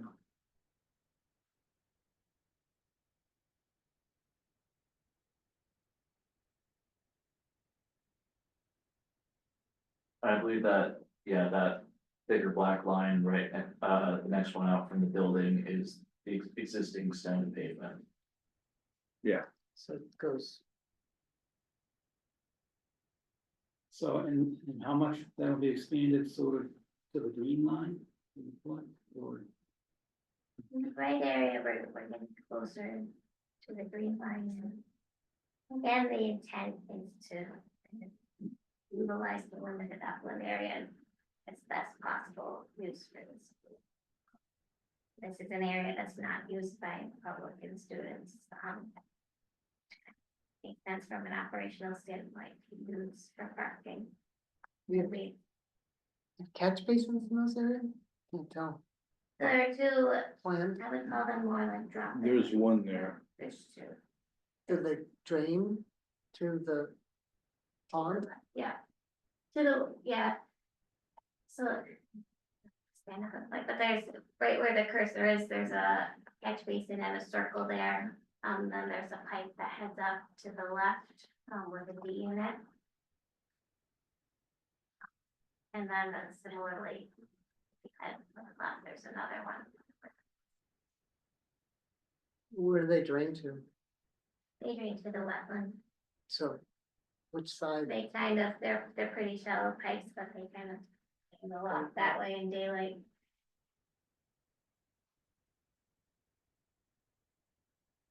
Have you done any sort of quantification, like, I'm just thinking about what would be really helpful, given that this needs variance and mitigation, and there's all this work in the buffer zone, 25-foot no disturb, could you put together a table, and I apologize if you have, and I haven't already seen it, but of the sort of additional impact to the 25-foot no disturb, let's say, or additional impervious area in the buffer zone and 25-foot no disturb over existing, or whether that's a reduction, and if so, how much in each part of the buffer zone? So the commission can see, like, you know, are we getting something, or are we losing something, and therefore how much mitigation should they be looking at? So does it really matter so much if you're adding these parking spaces back here in this 25-foot no disturb, if you are reducing impervious surface in another more valuable part of the 25-foot no disturb? Does that make sense? I think that would be really helpful in just getting a better picture of what the impacts are. You said it's 4,000 Yeah. square feet less. The big part of it is the parking area to the right of the building, which unfortunately is not in the 25-foot no disturb, but some of it overlaps. That's all coming out, and that's going to become and then kind of reducing the pavement in the front of the school. So again, it's not hugging right up to the wetlands, but we are, I think on the right there, we are reducing some of that pavement and replacing it with play area and also pedestrian area, which doesn't generate the same poor water quality that vehicular pavement does.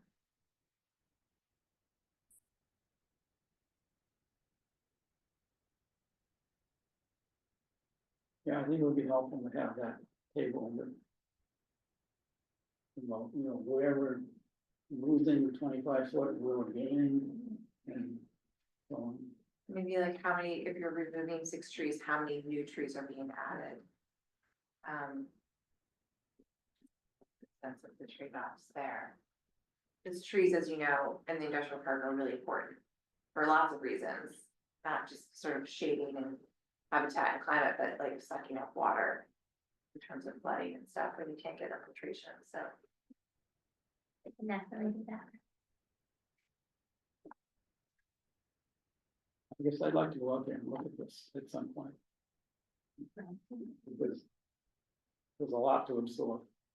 No, I've never been there, just drive by.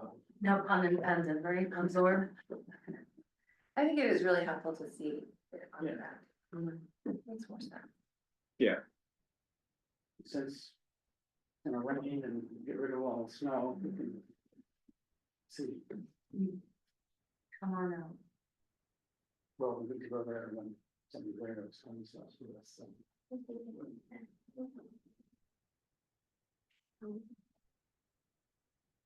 Remember, it's pretty. Without the, presumably after school. I mean, anytime of the day that I'm there, I came right here from there, so you pick your time. Well, so long as your consultants are there too, Yeah. we're fine whenever. As long as people can make it. Do you want to go through before we get into different dates? Do you want me to touch on the DEP comments that we received? Sure. So I'm just kind of summarizing them instead of reading them. But the first one was about the impacts of the proposed dock or boardwalk to the wetland. They suggested that we provide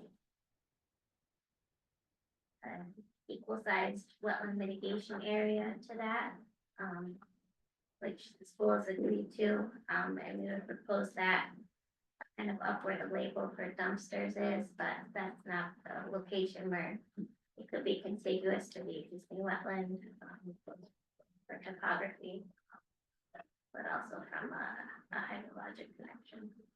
Their concern is shade, wasn't it? Which the dock itself will not be completely solid, it will be flat, so. How high is it going to be? I mean, if it's high enough, the sun can get underneath it. Think about that while you get your answer.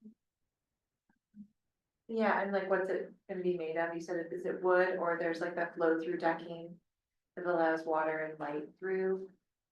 There's some alternatives to sort Emily, true.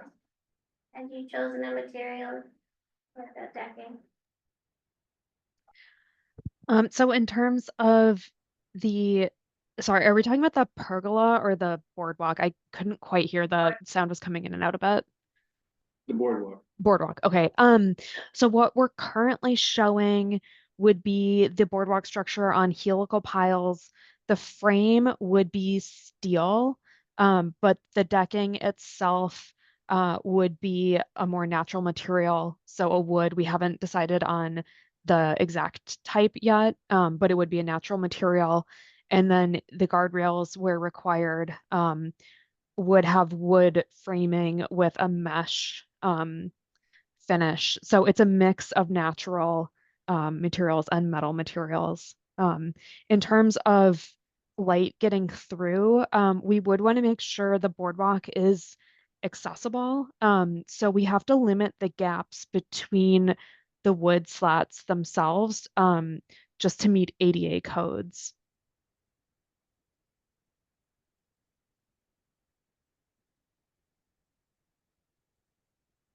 Would all these areas that you're developing be accessible in the winter too, or are you gonna plan on putting snow into these areas? Seems like kind of tight space. What's your plan for snow removal and? We have to utilize some of the areas for snow storage. I think that we would propose that on pervious surfaces. Perhaps the grass area that I mentioned as a middle school play area. Yeah, that would be good if you listed that in your plans. So whoever's doing it knows where it goes to. But I understood from our initial conversation. We talked on site at one point, say pervious surfaces were preferable. Yeah. That doesn't really look possible. Sorry, It doesn't really look possible to store snow on right, the impervious. agreed, no, that would be usable. Okay. Okay, so the next comment, was about how close some of the proposed work was to BBW. And I think we've talked about this, how it's all previously disturbed and we're looking to improve most of the conditions, and also trying to, without actually impacting the wetlands, getting the students kind of close, so I think in observation. Describe it nicely, not being a teacher, but yeah, so a response on that one. Similar to what we just talked about. They were concerned about the proposed removal of debris and repair work, within the wetlands. And we clarified that that would all be done on foot and by hand. There wouldn't be a need for machinery, heavy machinery to enter the wetlands. So we think that the impact to the wetlands would be minimal, and that overall would be an improvement. So, the pipe that's in your driveway, if that's clogged, Yeah. how would you clear that out without doing it? So the camera companies, they put a scope down, so they would walk down, put the scope in on foot. And then similarly, if it needed, if they needed to kind of go back to go in there, they would also do that. Park next to it in the upland area and then walk down.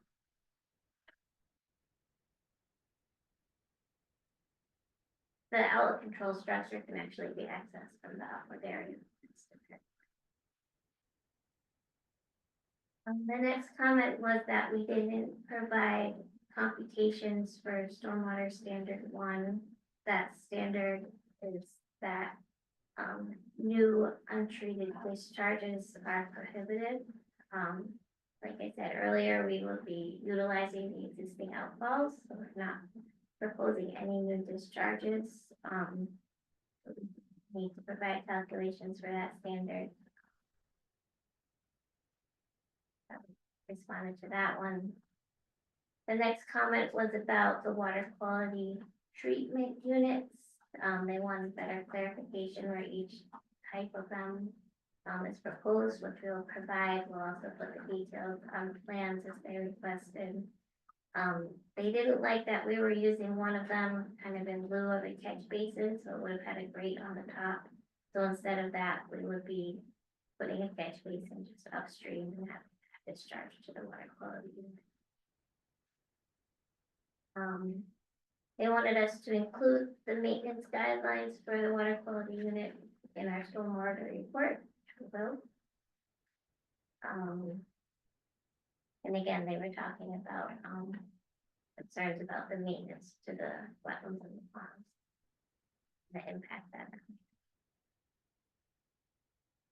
You use salt currently? I've not seen any salt. So like, I mean, there's gonna be, it seems like a lot more foot traffic and. How would you? This time of year. Huh? At this time of year, Yeah, what would you do out there on all these?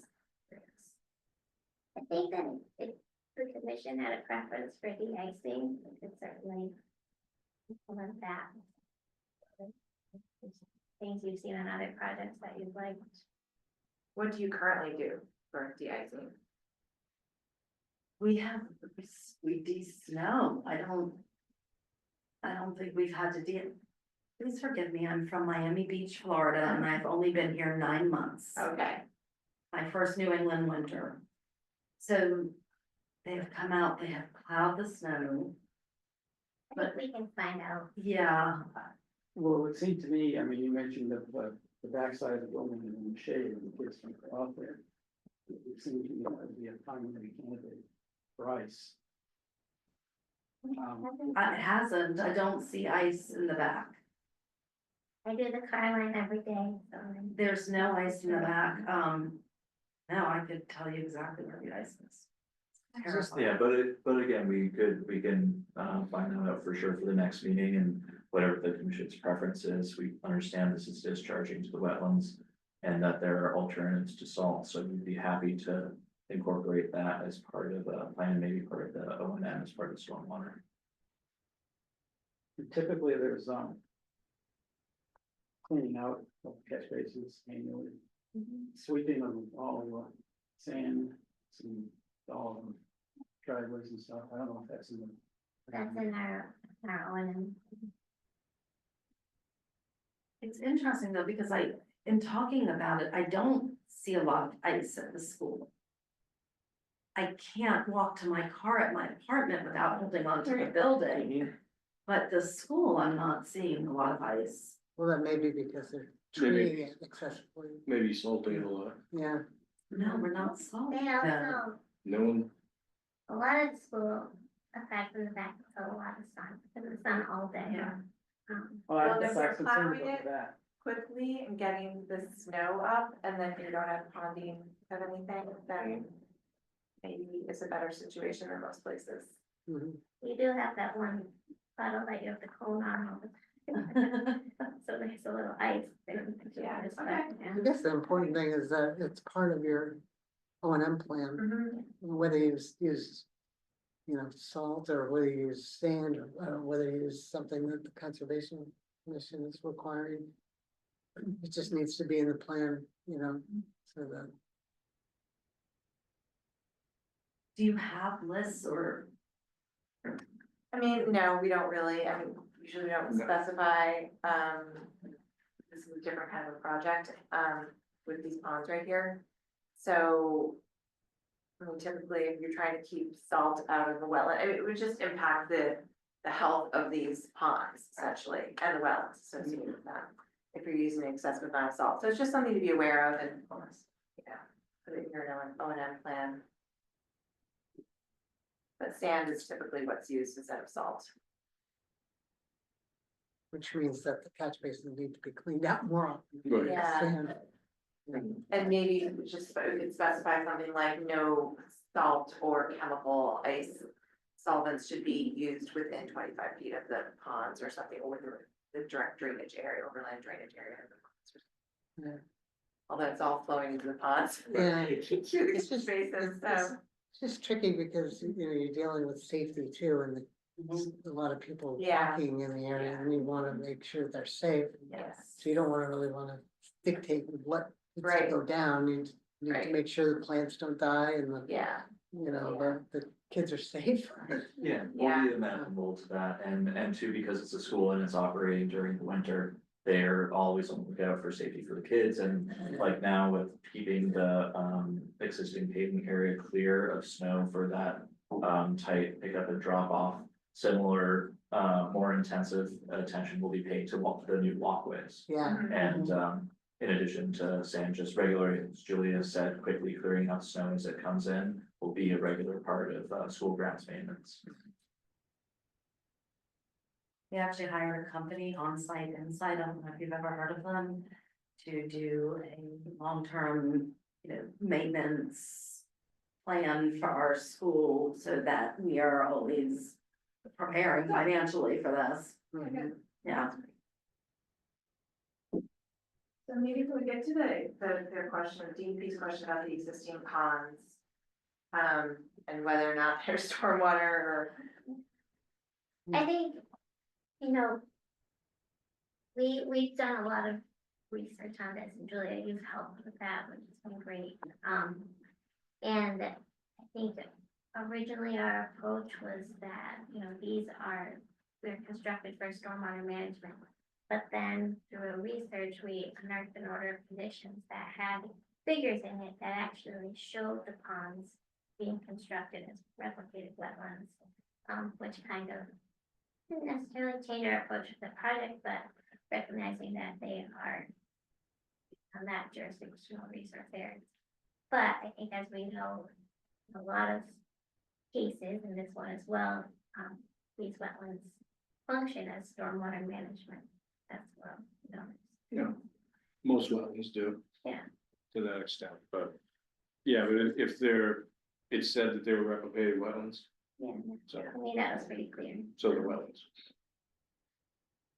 And I think that comment too was directed at the, one of the earlier comments about what did the maintenance entail? Yeah. And as, Katie's clarified DP, and we've talked about before too, that's all more passive and doesn't produce an impact to the, BVW. It's, all by hand and carefully going in, no machinery to clean it out periodically as need be during seasonal change.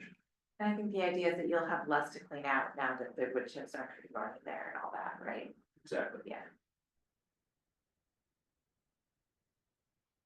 Okay. Do we have anything else? Nope. Anybody from the public out there want to, comment?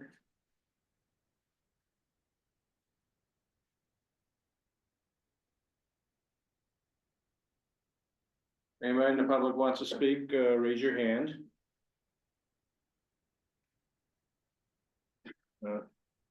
Not seeing any raised hands. Bill, you can speak whenever you want.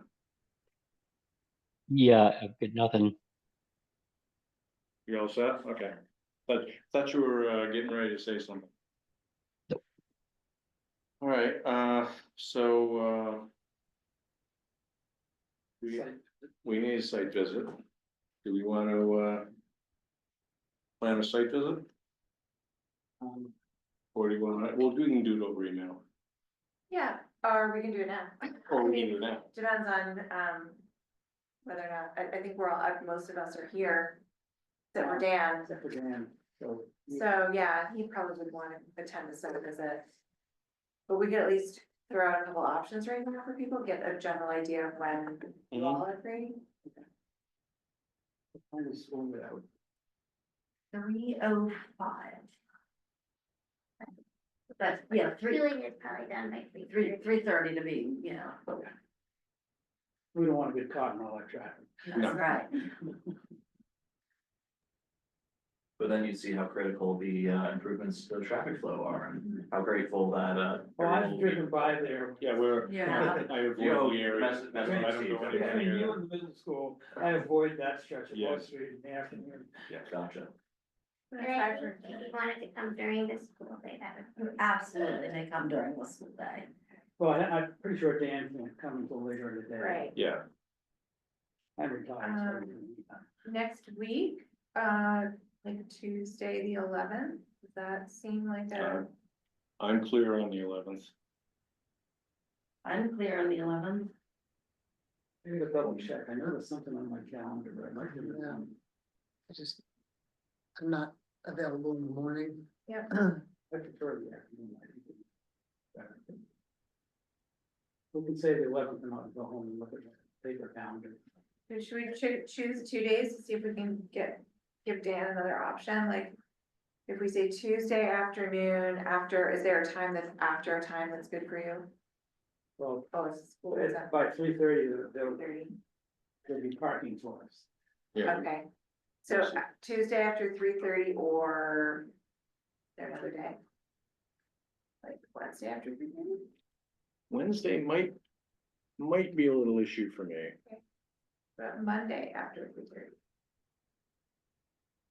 No, actually after, well, no, Monday at all. All right, well, let's Okay. just aim for Tuesday, I'll see if Dan. okay. We'll try Tuesday sometime after 3:30. 6 o'clock or so. Yes, Yeah, does that work for you all? Yes. Okay, Tuesday. I'll be Tuesday. how late is too late? For the afternoon, for everybody. Oh, it gets dark at 5:30, 6, 6, so. Later the better. okay, later the better for you, okay. All right, Exchange. oh, yeah. Is that this weekend? Yes. oh, so it will be lighter. Oh, so we're It is gonna- Oh, goody. It'll be dark earlier in the morning, or later. in the morning. Okay, well, I'll send around an email to everyone Okay. and see what we can organize. Yeah. Good. And then we would meet again on the 18th. Okay, let's get a continuance. To continue to March 18th? Second. Steve Moore, Yes. Bill Mullen, Yes, Barb Riley, Yes. and I vote yes.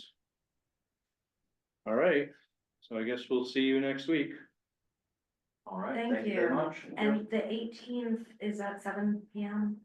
Yes, Yes. well, 6:45, but we do start at 6:45. All right, thank you very much. Thank you so Thank you. much. And motion to Look forward close, to having you out.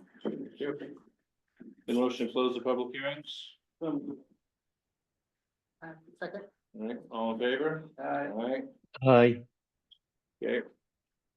All right, we have one order of conditions.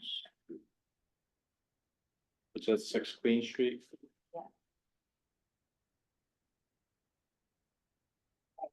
So for 16th Street, it is on Plum Island. So we would install all of the standard Plum Island conditions related to repair of any damaged vegetation, American beach grass, etc. And storage of materials, etc. outside of wetland resource areas, but in this case, they can't do that. So they've given us their plan for staging and access, which would be approved with the special condition saying that all construction activity, access routes and staging areas shall be located off of existing salt marsh and or other native vegetation. Any impact to or damage to such vegetation shall constitute a violation of this order. Yep. All work shall take place at low tide. They have to do it at low tide. They're out there at high tide there. Yeah, I mean, then there's things like no fueling, no vehicles, within resource areas, etc. Of course, they'll be on the dune, but aside from that. Anything else? This is it for me. We wanna, and obviously a monitoring of the plantings post-construction on the new, sand backfill area. Do we need photos of the Yeah, area that they're gonna be traveling down before yeah, and after? okay, Just Yeah. so yep. if there is anything there. So photos of access route, pre-construction photos of the access route and staging area shall be provided to the commission prior to the start of work. And photos of the access and construction staging area after construction shall be provided with the request for certificate of compliance.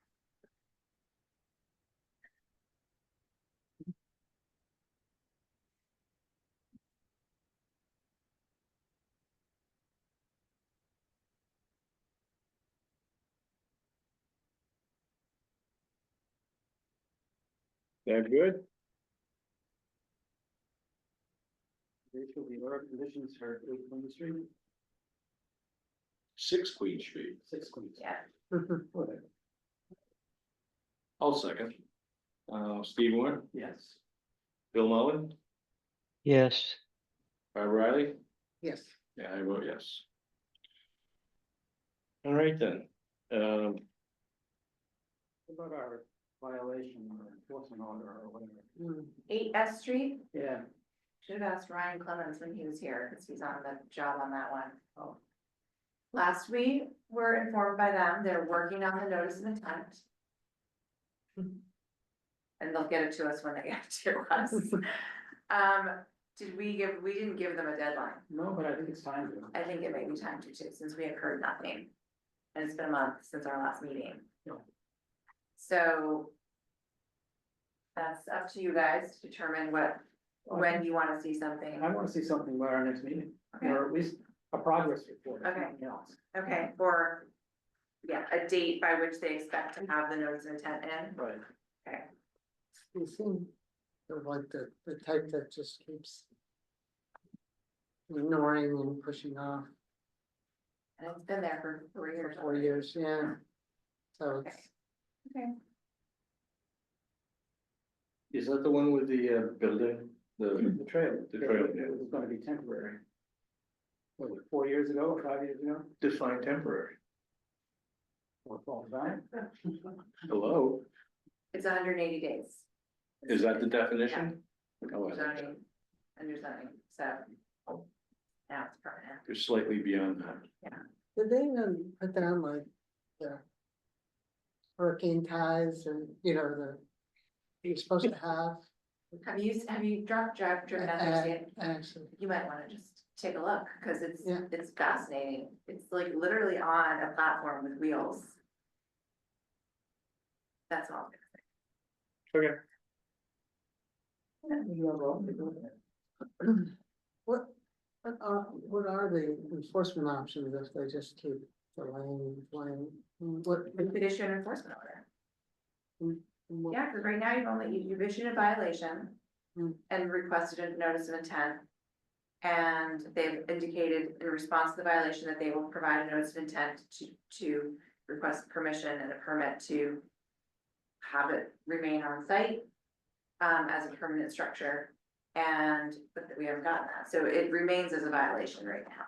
So without a notice of intent, it's a violation, there's no, if you wanna give a deadline by which then you can issue an enforcement order, that's something that you could do. Yeah, You mentioned that perhaps there was a zoning issue. needed to be Yeah, Resolved that's a- first Yeah, before. yes, that's the case. I told them that we actually didn't want to see the notice of intent until, thank you for reminding me of that, until they had gotten the zoning determination. Because it's not even clear that this would be allowed under zoning. Yeah, In which case, why would we have a hearing on a notice of intent? right. So that's what they said they were doing, and I don't think they've gone to zoning yet. As far as I know. Can you ask, And Jennifer, who I sat next to today, believe me, she would have told me if anything had come in on S Street. Every time I ask her, she says no.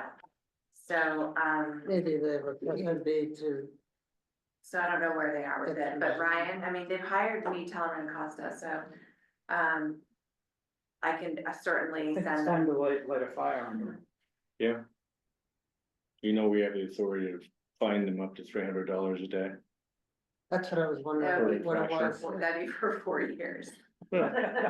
Ooh, think of the money we have in our budget. Yeah, No, but they need to But understand that what too. are the fines if it's not allowed at all? Yeah, it's a violation, that's what they it's, just have to remove it oh, yeah, so, immediately? so what would happen It is seems that to they me would that- have to remove it. Yeah, I mean, it seems, other conservation, I mean, it seems like removing it is almost the only option because they Especially never, if it's mobile, yeah. pretty easy for them to remove it. Do you know what they're using it But for? Is it I housing? just want you all to go out there and see. Okay. Okay. Drive by site. Be helpful when they come in with the. Sure. Lay of the land. Yeah. You have to really wind your way down to the end of S Street. Which makes it clear why nobody noticed it for 4 years. It's really not Oh, there way it down is. there. Oh my God. They're like way out there. Is that this thing?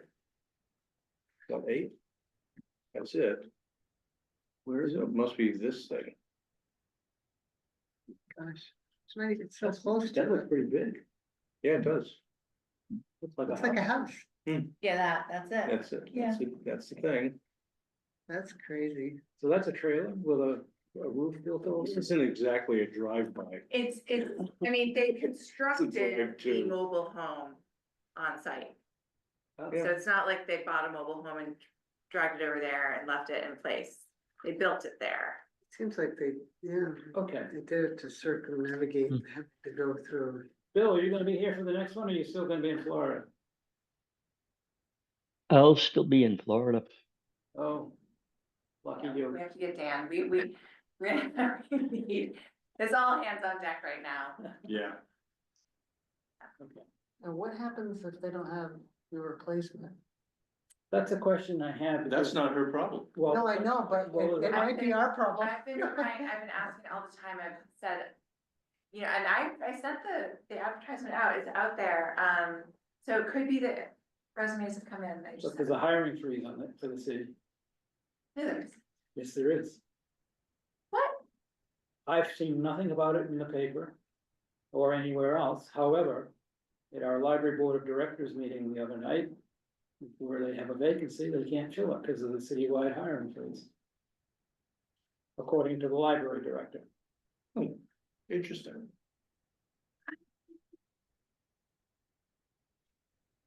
That's the first I've heard of that.